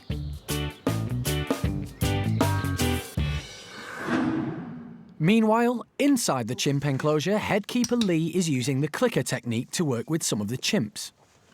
Good girl. Give me this hand. Thank you very much. Good girl. The primate care staff practice this technique on a daily basis, and today Lee is using it to feel Susie's stomach. He thinks she's pregnant. What we've noticed is obviously Susie's got a lot larger.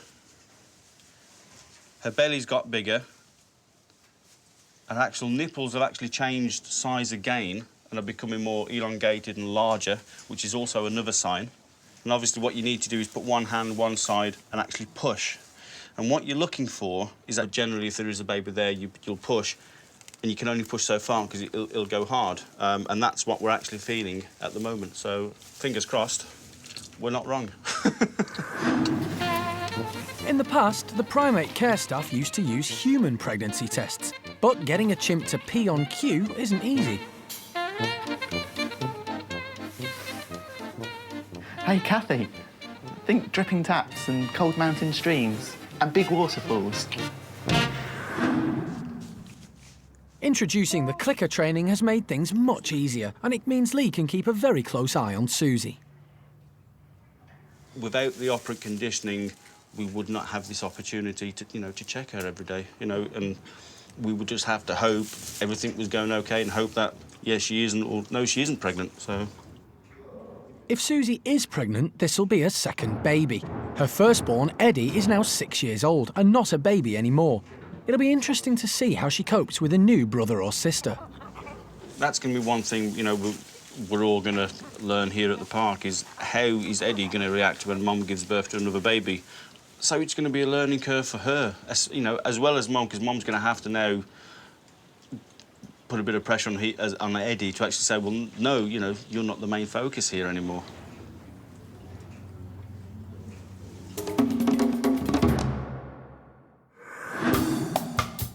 Over in the chimp nursery, animal manager Jeremy is having a physical workout with 3-year-old Brian. That's all he ever wants to do is fight. He doesn't do any other playing at all. Get out of it. Stop it. Jeremy hasn't just come in for a fight, he actually needs to check Brian's teeth. Are you going to let me see your teeth? It's been a few weeks since Brian had an operation to remove a rotten tooth. Now, this is going to be very carefully done. You're going to show everybody how your teeth are growing. You've got that great big tombstone in the bottom there. But baring his teeth is the last thing on Brian's mind. Go.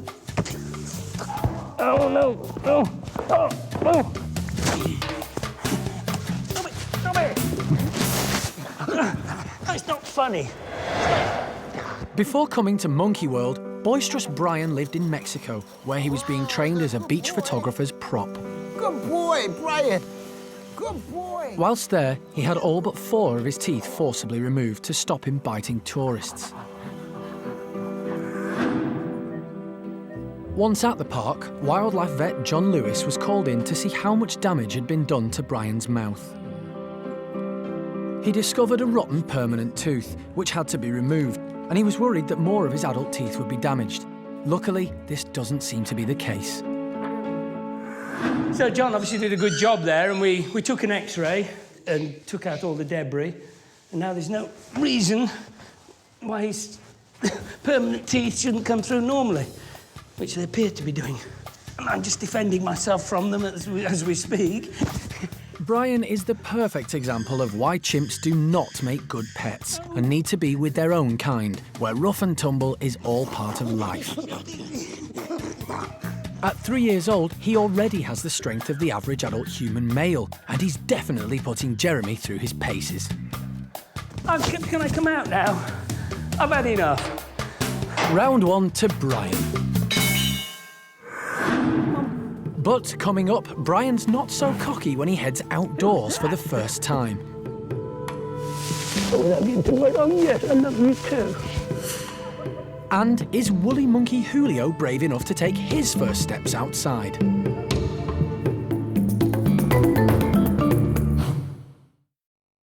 Monkey World in Dorset is home to 10 woolly monkeys. The youngest is 18-month-old Julio.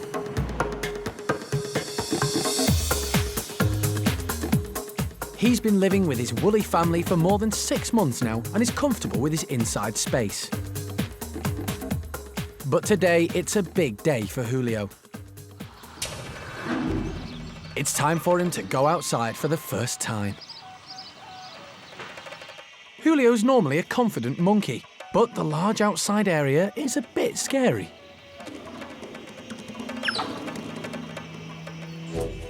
The animals at Monkey World are allowed to develop at their own pace, so if Julio isn't quite brave enough right now, there's no rush.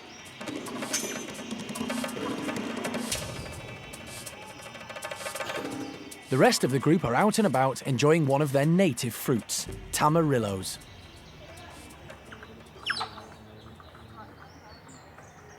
Woolly monkeys have very particular nutritional needs, and tamarillos are perfect for them as they're low in sugar and help boost their immune system. It's the first time the group have tried this fruit, and they seem to be enjoying them. By placing them high in the enclosure, the keepers ensure that the woolies hunt for their food as much as they would do in the wild.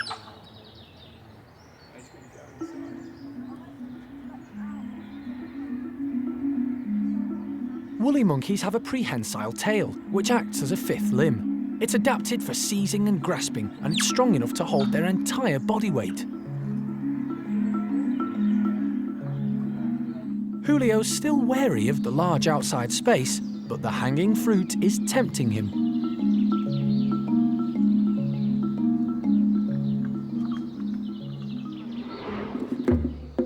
In the wild, babies move around on their mothers and get guidance on what to eat.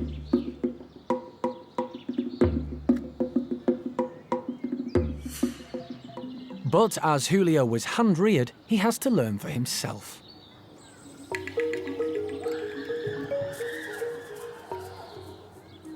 And Julio is learning fast. He's finally been brave enough to get his own tamarillo.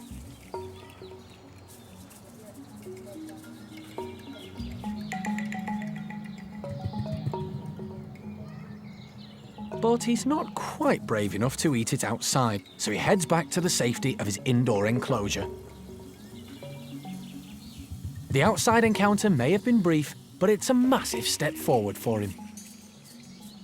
And it's not just Julio whose development is progressing. Next door in the chimp nursery, 3-year-old Brian is about to have his first outdoor experience. I am getting too old for all this, you know. It's official. Brian really needs somewhere to burn off his excess energy, and the outside area of the chimp nursery is the perfect space, with a helping hand from animal manager Jeremy. Hello, young man. Come on. Who's that? Shall we have a look round? What do you reckon? There's Andy. You know Sal. There's Lulu. Brian's definitely lacking in confidence when it comes to being outdoors. It's a big thing for him to take in. To help Brian feel more comfortable, only dominant female Sally and Lulu are outside. This is much better because it's controlled. You see, and now he can have a look round in a nice, comfortable situation. And, you know, he can get an idea of everything. Right, you know, he's obviously calmer while I'm holding him. So he can get an idea of the whole situation without getting too worried. Oh, yes, I love you too. He's a good boy. Here you go, Sal. Sal, look, he wants to say hi. Hello. There you go. I'm with you. Yeah, don't worry, this is good. This is good. Because he's nervous, and that's good because then he isn't going to get independent. There you go, Lulu. Hello, sweetheart. There, you can touch her. You can touch. Brian is just starting to explore his surroundings. This is not good. But later, the 3-year-old learns a harsh but important lesson when he encounters the electric fence. Lee, we turn it off. Luckily, dominant female Sally is on hand to comfort him.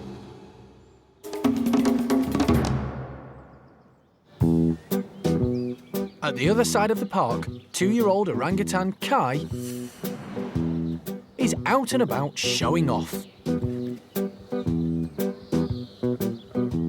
Kai is totally at ease with his surroundings, even way up on the high ropes. Kai's mum, Xiao Kuai, is now happy to let her confident toddler explore by himself. As far as Kai's concerned, he's all grown up. Having mum around just cramps his style. Last year, Kai wasn't quite so steady on his feet. He was grateful to have Mum around then, and she was happy to be right by his side whenever he needed her.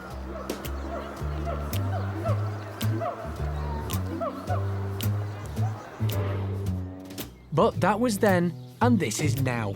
Kai's happy to soak up attention from whomever he can in the group, and he makes sure he gets his fair share of attention.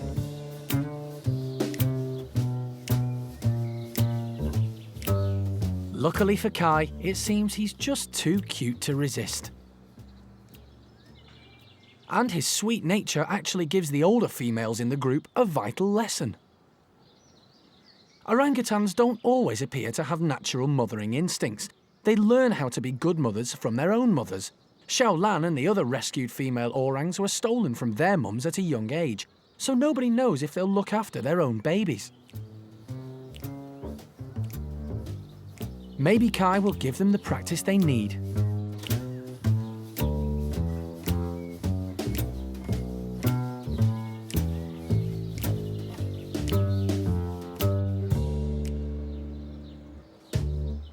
Amazingly, he even works his charms on grumpy Amy. She doesn't do babies and prefers spending time in her own company. But it certainly looks like she's enjoying playtime with little Kai.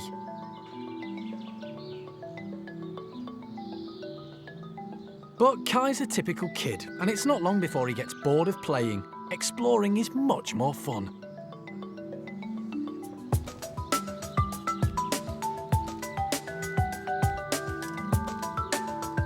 And now he's got his head for heights, the higher the better.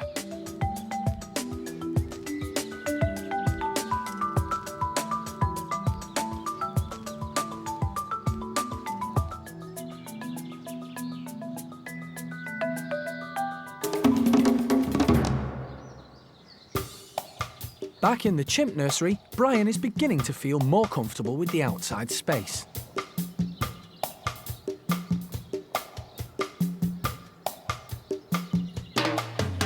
For the animals' safety, the enclosures are fitted with an electric fence. This prevents the primates from climbing out and harming themselves or anyone else. I'm just testing the fence here. Obviously, he's got to learn the electric fence, and I've got the voltage really low because I don't want to hurt him. But he was just touching it a couple of minutes ago, and I'm just checking that it is working. But it is, it's working fine. He's obviously well hard. No, don't touch that while you're on me. But it is vital that Brian learns not to touch the electric fence, even if he has to learn the hard way. Now, come here. Come here.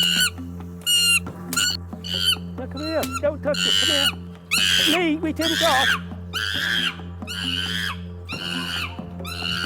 That's good. This may seem harsh, but it's the only way Brian will learn. Good girl, Sally. Come here. Come on. Good boy. There we go. He's learnt now. Touch that again, will you?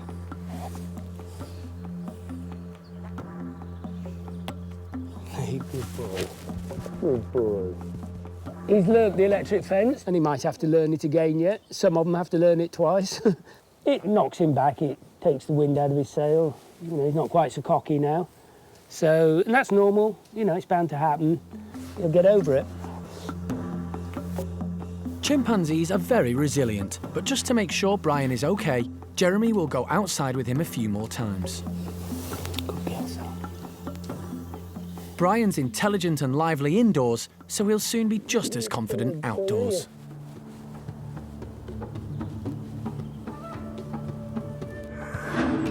Next time, baby orangutan Dinda gets to grips with her outside enclosure. Good girl. While stump-tailed macaque Coco has difficulty with hers.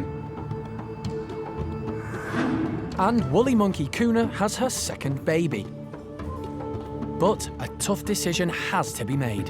Whenever Kuna moves around, the baby's legs and tail are hanging. With the past history of the animal, I'd do it. I'd go for it now and take the baby.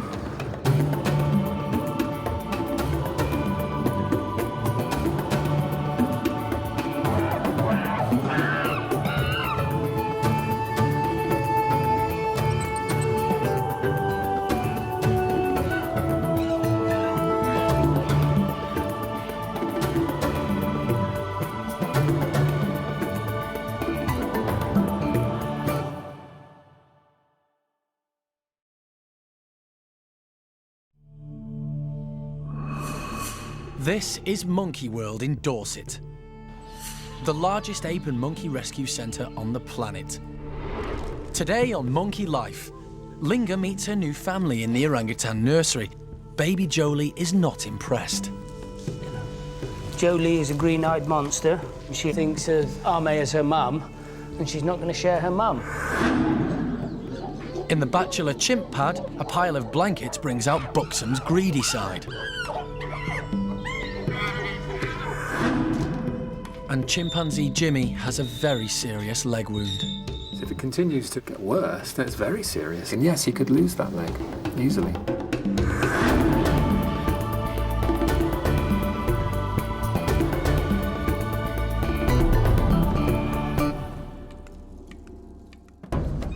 Monkey World is home to over 160 primates, and the staff work hard at keeping them occupied and entertained.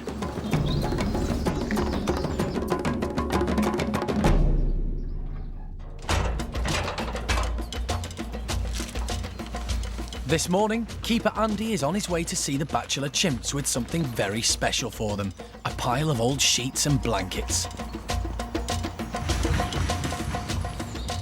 The basic idea is we stack it up, so it's in a different presentation than they've seen before, so hopefully they'll get extra fun out of knocking it over, throwing it around, and then they'll probably go into their usual behaviours of putting it over the top of their head, running around chasing each other, that kind of thing.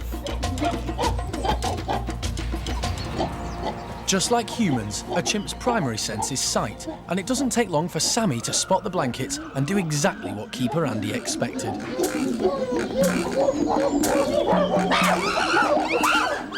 And as the other chimps cotton on, it becomes clear that there are an awful lot of things you can do with a blanket.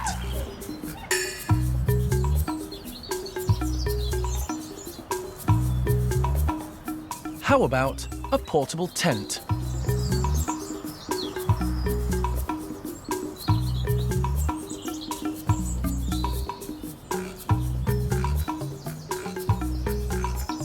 Or you could just pick out your favourite colour. Or how about breakfast in bed?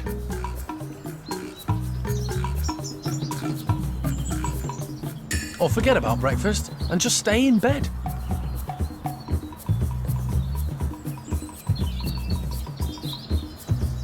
But Rocky's not fooled. He knows how things work here at the park. The keepers have definitely hidden some treats amongst these sheets, haven't they? With the high-ranking chimps distracted, the low-rankers get a chance to eat breakfast in peace.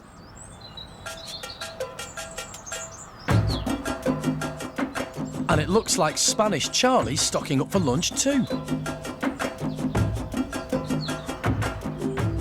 Meanwhile, high-ranking Buxom has decided that he needs a lot of blankets. After all, they make a perfect den.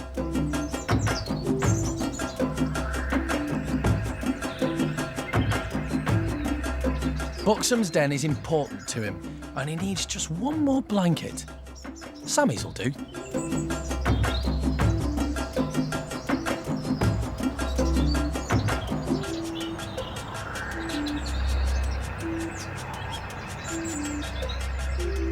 While the bachelors are outside enjoying their blankets, over in Paddy's chimp group, there's a medical problem. 23-year-old Jimmy has a nasty leg infection. It started as a small blister, but now he has an infected ulceration. Wildlife vet John Lewis has been called in. I'm not sure what's caused that, whether it's an infected wound that's just, progressed, an infection which we haven't controlled with antibiotics, or what it is, but well, I'm told there was nothing caustic put on the leg, which is another possible reason, so we'll have to go with infection. All animals are good at hiding pain. This protects them from showing weakness to others. So no one knows if Jimmy's leg is causing him discomfort, but he's on medication just in case. The worry is, does the infection go any deeper? I can't see whether the bone's exposed. I don't think it is at the moment. They have more tissue there than we do, but that's the danger. And if the bone gets exposed, it'll dry, and then you'll get problems with the bone. But it should heal up if we get the right antibiotic. Jimmy will remain separated from his group until the wound begins to heal. The keepers will need to monitor him closely to make sure his leg doesn't deteriorate. But later, Jimmy shows he's less than a perfect patient. Don't interfere with that wound, leave the dressing alone. Well, you can say that until you're blue in the face to him, he's going to mess with it. And John's expertise is needed in another chimp group. It's just a routine procedure, but there's a complication. One of the animals might just be pregnant.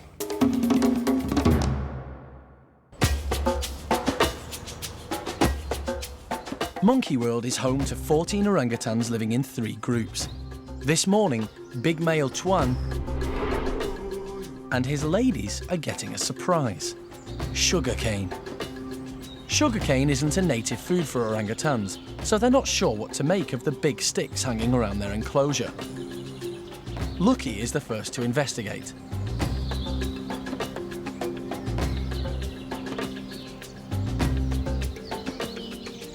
Roro is completely bemused. She struggles with one of the canes for a bit. Then she gives up and heads off to find the more familiar fruit and vegetables. Tuan's equally confused by the sugarcane. He doesn't realise it's edible, so he's tucking into his usual breakfast. But Lucky's had a taste and discovered it's very good. So there's only one thing for it. Grab as much of the stuff as you can before the others find out. Xiaolan is the lowest ranking member of the group. She sits patiently, knowing it's best to hang back until the others have had their share.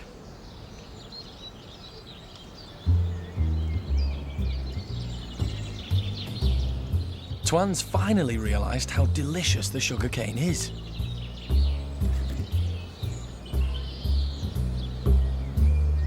And now he's got the taste for it, he wastes no time in hoovering up the rest before the girls get to it.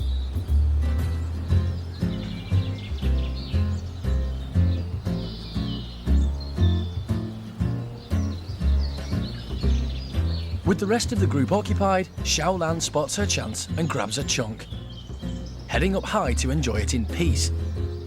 And she discovers it's been well worth waiting for. These orangs aren't the only ones getting sugarcane today. Will Gordon and his gang work out how tasty they are quicker than Tuan's group?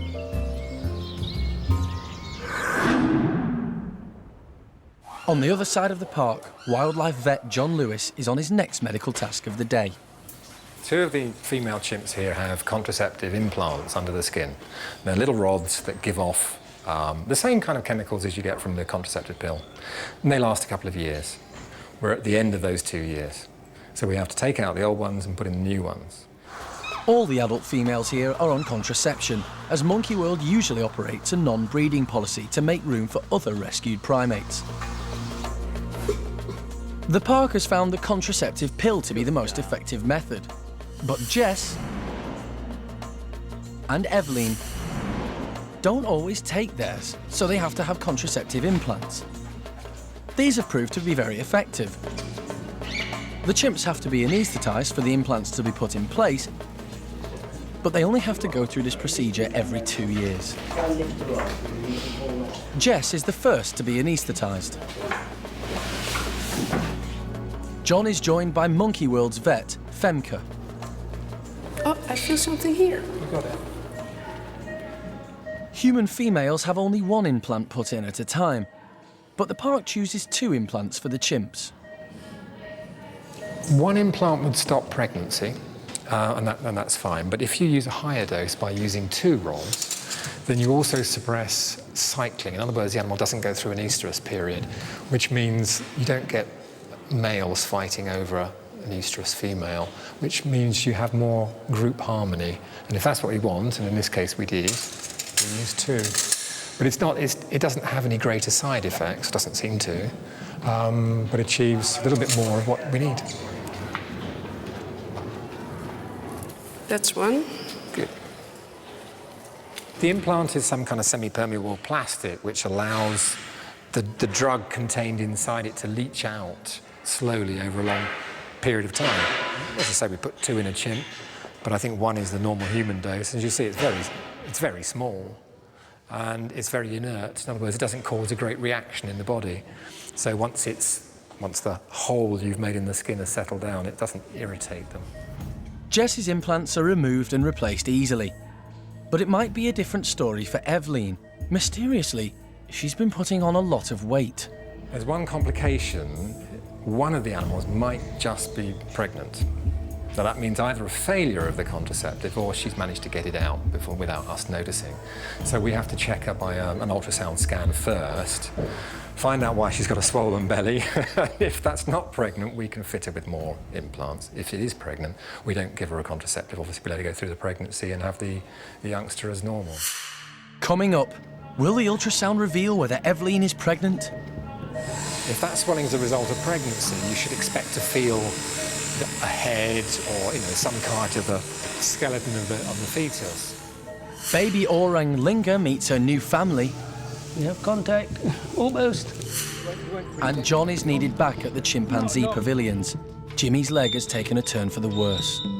I can see how close the bone is to the surface, and it's extremely close. And yes, you could lose that leg easily.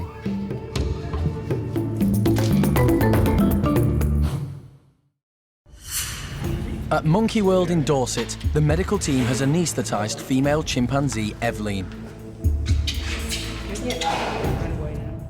They need to replace her contraceptive implant, but recently she's gained weight, so first they need to check whether she's pregnant. If that swelling is a result of pregnancy, you should expect to feel a head or, some part of the skeleton of the fetus. But obviously the scan will tell us exactly that. Ultrasonographer David Harding can't find a fetus yet. What we're actually getting is these multiple rings pretty much throughout the abdomen, which maybe there's quite a lot of gas in there, but also it's suggesting there's quite a lot of fat in there. The ultrasound has shown Evelyn's large stomach is actually due to an over-enthusiastic appetite, and not a pregnancy. This gives animal manager Jeremy food for thought. There's 18 chimps in this group, so to put in enough food for 18 chimps, people at the bottom end of the ladder are not going to get anything. They're just not going to get anything to eat. So you have to overfeed them just to make sure everybody gets some. But then, if an animal's really obese, you've got various ways of sorting that depending on how bad the situation is.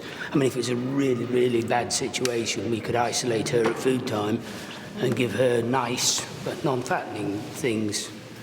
But I don't think the situation's that bad here. She's just got a bit of a belly. I mean, she's not obese. She's just a bit porky. And really a bit of extra blubber isn't exactly the end of the world. I mean, I'd get away with it, so, maybe she can. Now the team knows Evelyn isn't pregnant, they can go ahead and put in the new contraceptive implants. Later, baby orang Linger has a difficult meeting with one of her new roommates. Jolie thinks of Ame as her mum, and she's not going to share her mum. And vet John's work continues. Is chimpanzee Jimmy causing himself irreparable damage? I can't see how I can repair that surgically. There isn't enough tissue to close the defect.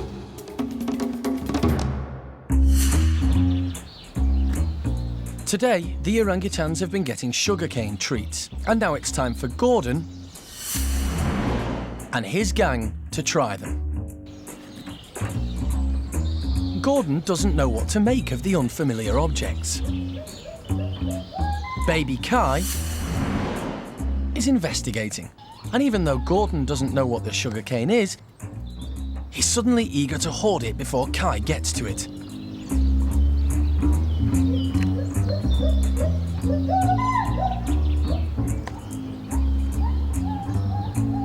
But Kai's decided that this is not food as he knows it. So he heads off, with a helping hand from Amy.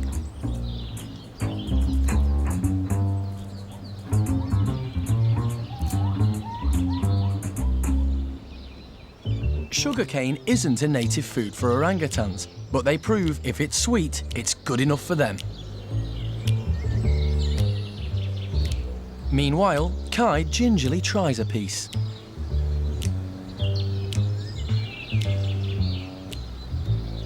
And as soon as the sweet flavours hit his taste buds, he can't get it in quick enough.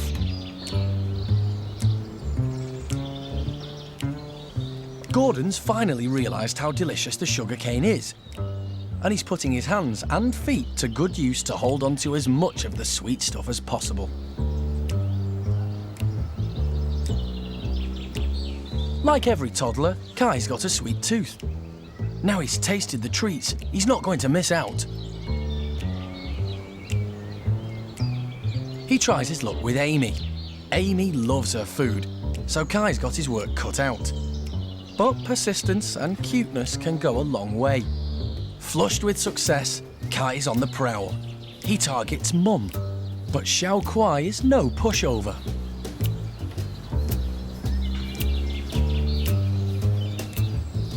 Kai may be cute, but she's holding tightly to her stash. So Kai's relying on persistence. Extreme persistence, and Mum just doesn't stand a chance. Just like in the wild, it's Xiao Kuai's role as Mum to teach her youngster what to eat and how to find it. And Kai's proving to be a fast learner. He even knows the most comfortable spot for lunch.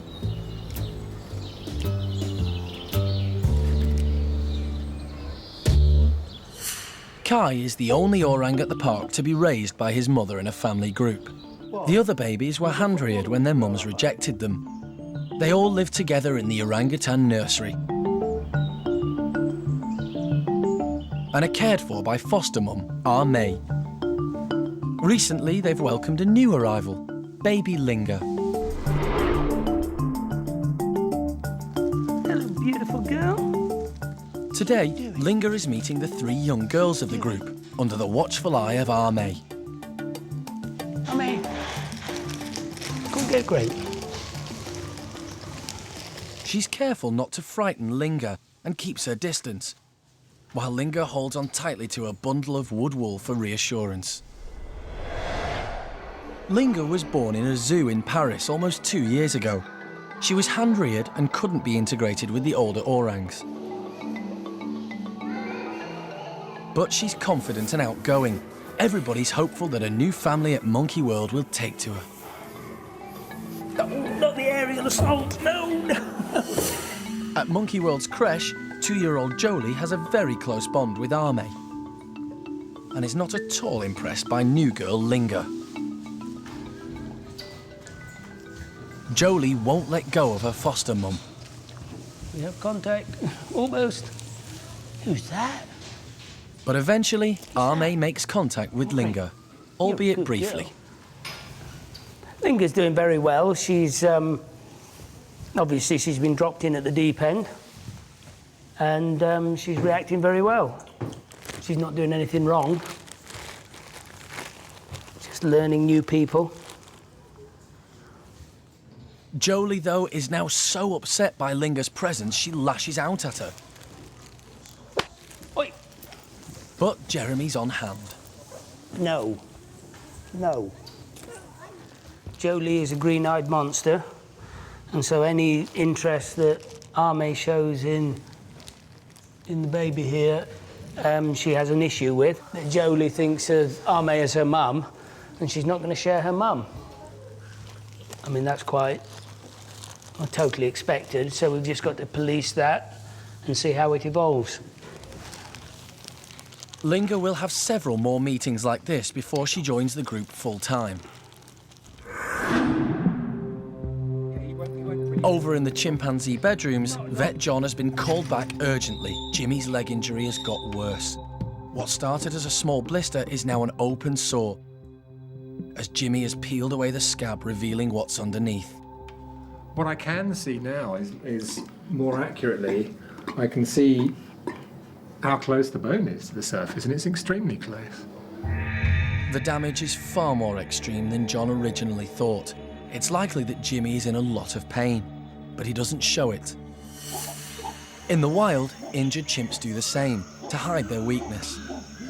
They'll often isolate themselves from the rest of the group, because in an aggressive situation, they can't defend themselves. Here at the park, Jimmy's on medication to ease any pain, and hopefully begin mending his injury. This is going to take months of treatment, I would think, to get him back to rights. I can't see how I can repair that surgically. There isn't enough tissue to close the defect. So it's got to be medical. And for that, we need to put things on it. I think he's going to need a lot of daily attention. Hopefully, so that we can actually put creams or materials on that wound which will encourage it to close over, to form that the early phases of the scar tissue, the early phases of healing in a way. And that needs to cover the defect. And the gels actually are quite effective in doing that. And of course, in a human, you can say to them, don't interfere with that wound, leave the dressing alone. Well, you can say that until you're blue in the face to him. He's going to mess with it. If Jimmy were in his natural environment, the tropical climate would have caused an infection, and the outcome would have been fatal. If it continues to get worse, then it's very serious. If he exposes the bone, so the bone then dries, and in fact dries and dies, then he'll have dead bone in the lower half of his leg. And yes, he could lose that leg, easily. For Jimmy to have the best chance of keeping his leg, he must let the keepers treat his wound. Animal manager Jeremy briefs his team. They'll go to any lengths to make this happen. If it costs an arm and a leg, we're saving his leg. OK? And that's our mission. We're going to do it. You know, if he wants caviar to let you put it on his leg, he can have it. If he wants a glass of champagne, he can have it. Whatever he wants. Hopefully he'll do it for a piece of banana, but let me know what you want, and I'll get it. Will do. Next time, chimp youngster Eddie is scrounging again. Baby Linger finally bonds with her new orangutan family. And animal manager Jeremy prepares to take a huge risk. I reckon I can go in with him. It's the only way he's going to be able to get a swab from Jimmy's wound.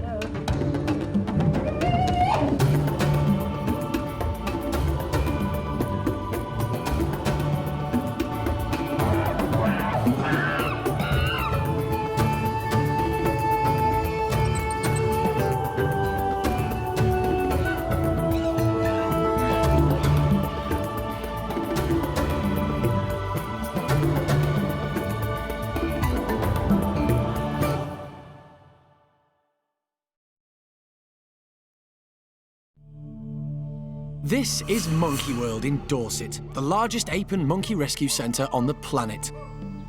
Today's programme is a Monkey Life special. In Vietnam. Monkey World is embarking on an exciting new project, their first foreign sanctuary for endangered primates, a new Gibbon rescue centre, protecting these rare animals for the future. Monkey World as a rescue centre has taken 20 years to build up. We're trying to put a rescue centre here in just a few months.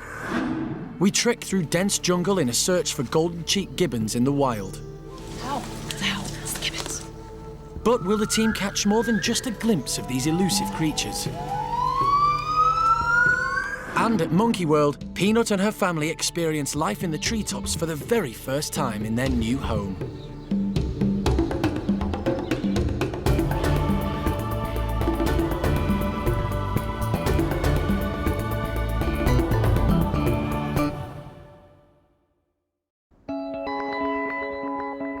In the past 20 years, Monkey World has rescued and rehabilitated 185 apes and monkeys from all corners of the globe.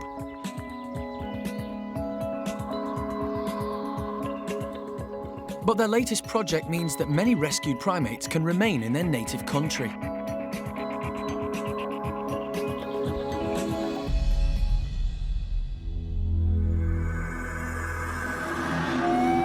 "6,000 miles away in Vietnam.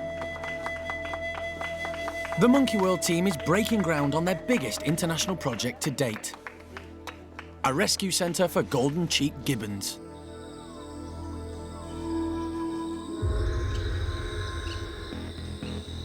Vietnam is home to some of the rarest wildlife in the world. Poverty in rural communities has led to endangered wildlife being the target of the illegal poaching and smuggling trades. Without help, golden-cheeked gibbons could face extinction. We knew that there was a big demand and trade in them illegally on the black market, and yet nobody knew anything about them in the wild, except for most conservationists were saying, actually, there are other species that are more critical.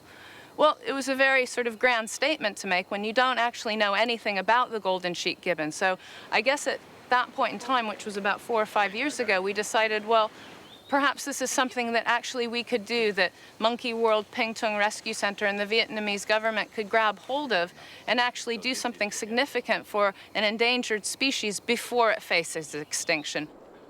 5 years in the planning, the new sanctuary will be run by Monkey World and Taiwan's Ping Tung Rescue Center. Joining forces with the Vietnamese, the three nations will build the first official rescue center of its kind in this country. So I'm very pleased to be here today to break ground for this rescue center, but really this is only a small part of the overall project where we are trying to aim to create the highest level of scientific work for conservation, for welfare, and to get the gibbons back out into the forest. So thank you very much and all the best for a successful future. Thank you.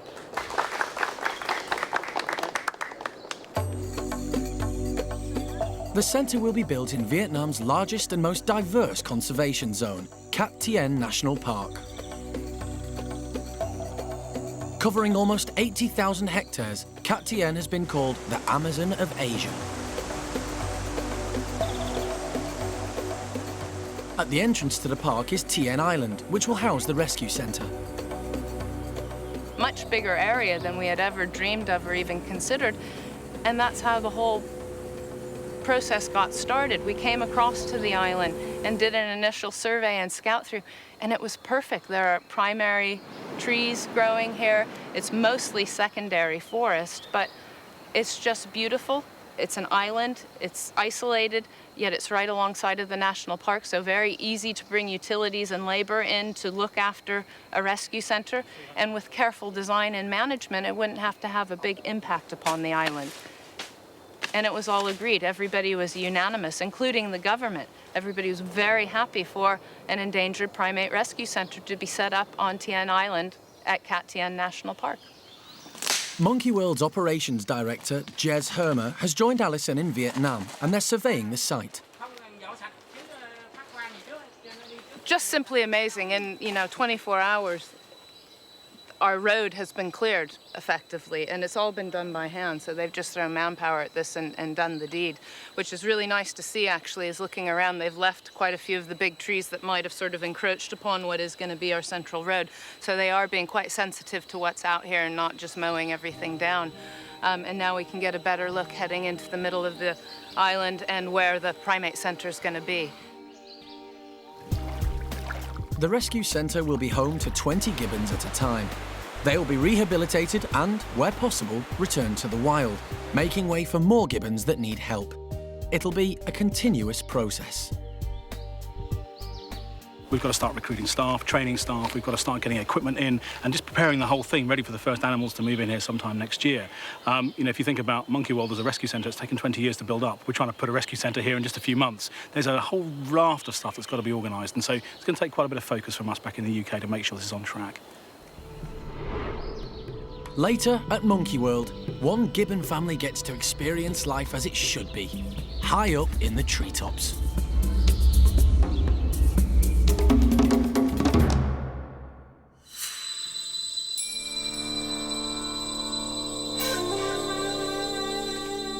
It's 4 a.m. in Vietnam. The team are heading deep into the jungle. They're hoping to catch a glimpse of golden-cheeked gibbons in their natural habitat. Monitoring the wild population of the gibbons will help everyone understand more about the needs of the rescued primates when they're brought to the new centre, and when they're re-released back into the wild. But in order to find the gibbons, they need to hear them call. It's a waiting game. They normally call an hour after dawn, so we've still got some time. But the thing is, you know that they're really close, you know they're within 500 metres of you. But without that trigger of a call, and they're so silent otherwise. Monkey World keeper Marina has been studying Cat Tien's wild golden-cheeked gibbons for the last 4 years. The group she's hoping to show Alison is known as How Family. It's been about an hour since sunup. We haven't heard him. We heard a neighboring group, but not this group. So I think we're going to head back towards the center and we'll take it slowly and see if we can eventually catch up with Howe family.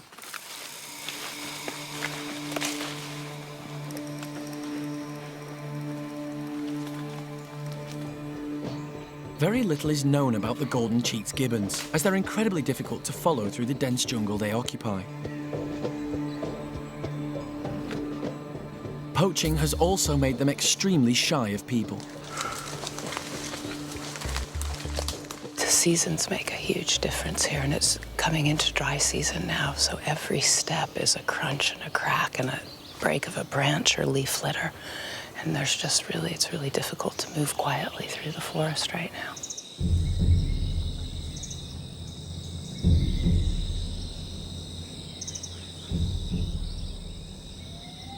At last, the team hear familiar calls.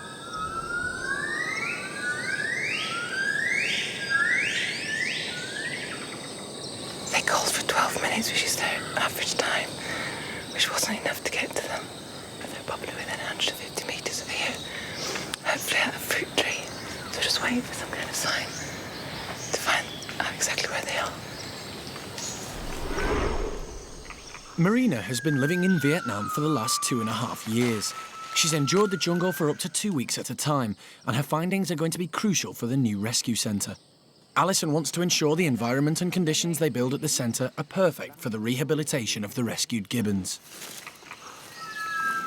Marina's just done an absolutely fantastic job for 2 years studying the ecology and biology of the golden-cheeked gibbons. Most people say, well, what does that really mean? The ecology means how does the animal impact and interact with its environment. So that basically covers everything about your life history. Marina's work in Cat Tien National Park has been unparalleled. It will be probably the definitive work on golden-cheeked gibbons in the wild. Indeed, many people have failed where Marina has succeeded.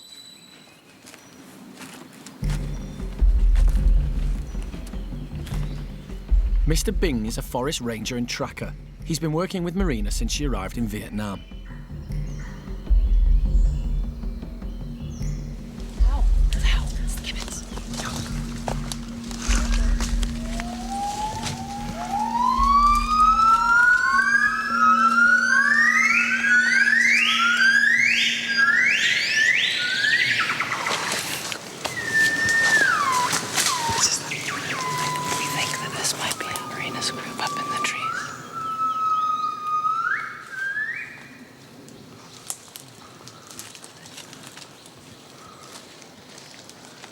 Unfortunately, the gibbons are not Marina's study group. I'm gutted. Marina may be disappointed she didn't get to see her gibbons, but catching a glimpse of these shy creatures is fantastic for the team. It is really difficult. It's secondary forest, which means there's a lot of low-level shrubbery, so you can't go easily. Like in primary forest, the ground's all clear and you can just fly. And other gibbon species, some of them call for 40 minutes, for an hour and a half, and they call 2-3 times per day. But golden-cheeked gibbons here call within the hour after dawn, sometimes just like 4 minutes, on average 12. And if there's a young male in the group, that's when it can go longer, up to 40 minutes. And it's just once per day, that's it. The only other time you'll hear a peep after them if there's a boundary battle or something, they're scared, and that's just females alarm calling. So they don't give you much chance to find them. Coming up, the team discover snares and traps. This is less than 72 hours, definitely. It's a chilling reminder that illegal poaching still exists in the national park. And, even worse, they see the full extent of the damage a snare can cause.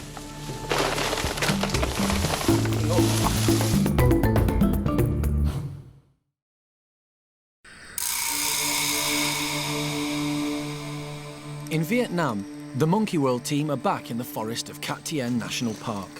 Marina wants to find Howe family, one of her golden-cheeked gibbon study groups.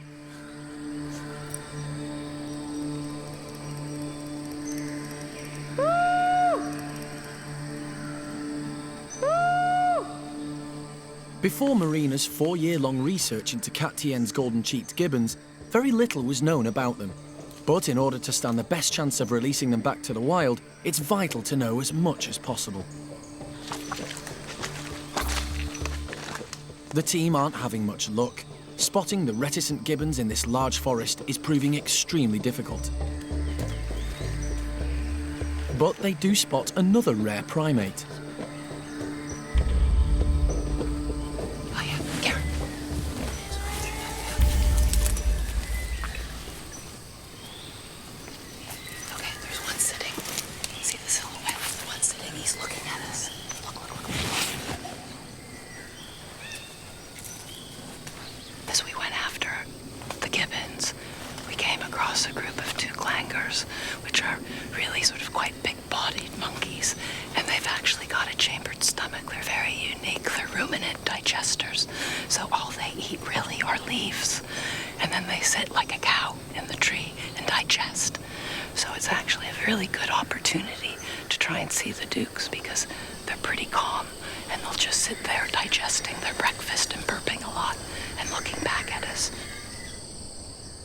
Langurs are classified as critically endangered. They too fall victim to the illegal wildlife and smuggling trades, so the new rescue centre will also offer sanctuary to them. The Vietnamese government and forest rangers known as the Kim Lam work hard to preserve its wildlife. But despite international treaties and domestic laws, the trade continues.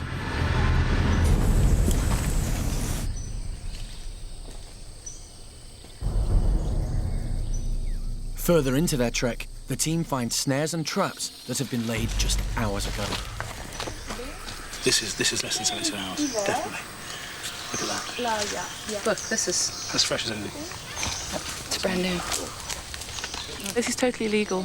There's Mr. Bing and his Kim Lam, his rangers, patrol the forest, trying to keep the people out. But it's quite a small area. There's a lot of poor people surrounding Cat Tien, and they just keep coming in.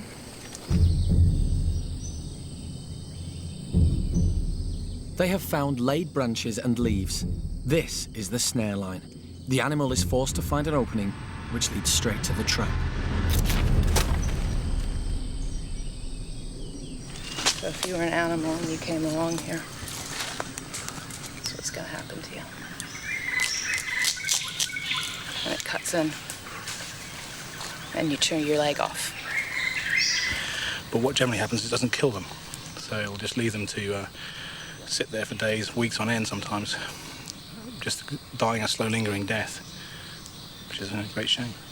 When I was here 2 years ago, I never saw any snare lines, because this is very close to the headquarters. It's right next to the headquarters of the Kim Lam. Yeah, it's just saying lots of people are liking it at the moment, and more are coming in. And this was the best protected area within the park, so if hunters are here, it means the other areas maybe are getting worse. The national park is now having to employ more forest rangers to keep the poachers out. Now, people have been hunting like this around here for years and years, but, you know, the forest is getting smaller, the concentration of hunting is getting much tighter, the effect upon the natural environment is getting much more severe, and it's an issue of education, essentially. The local hunters don't necessarily need to come in here anymore and hunt these small mammals. It's not essential for their survival, but they do come in as part of their cultural heritage, and until somebody can get the educational points across that actually this is damaging the forest irreparably, you know, this is never going to stop.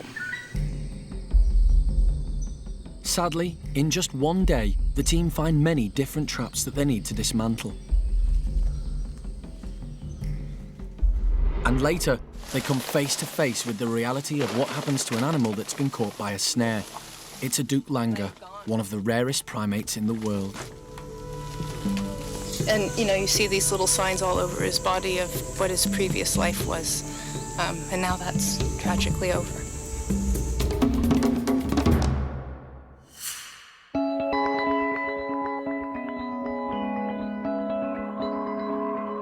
Over the last 7 years, Monkey World has rehabilitated 8 golden-cheeked gibbons at the park in England. It was the only suitable place for them to go. One family, Pungyo, Peanut, and their young son Tien, are about to experience something new.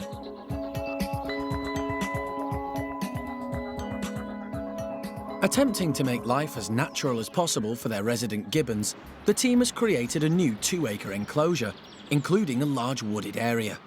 This will enable the gibbons to behave as they would in the wild. Dad Pung Yo is first on the scene.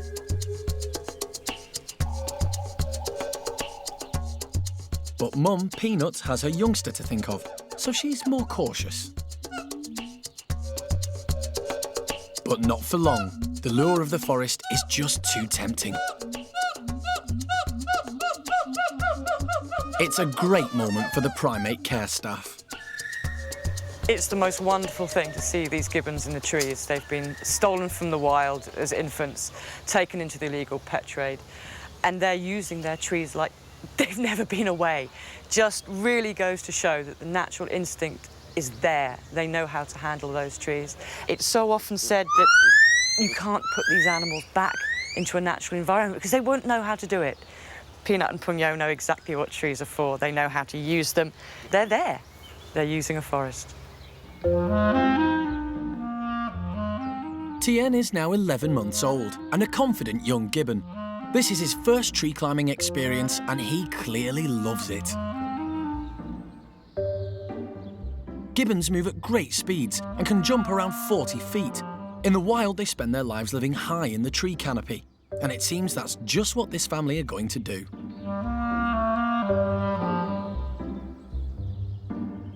Peanut and Pung Yo were stolen from the forests of Vietnam.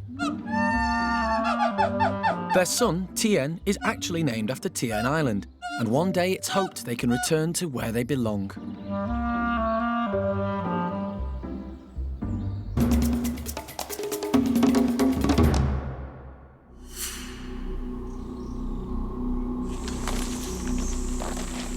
Back in Vietnam, in Cat Tien's headquarters, Alison and Marina are about to see firsthand the damage a snare can cause to an animal. This is a black-shanked Linger, one of the most endangered primates in the world. He's lost his leg and would have endured a slow and painful death. Just a few hours ago, the team were lucky enough to see a wild troop on their trek through the jungle. You try not to get too emotional about these things and just deal with the practicalities.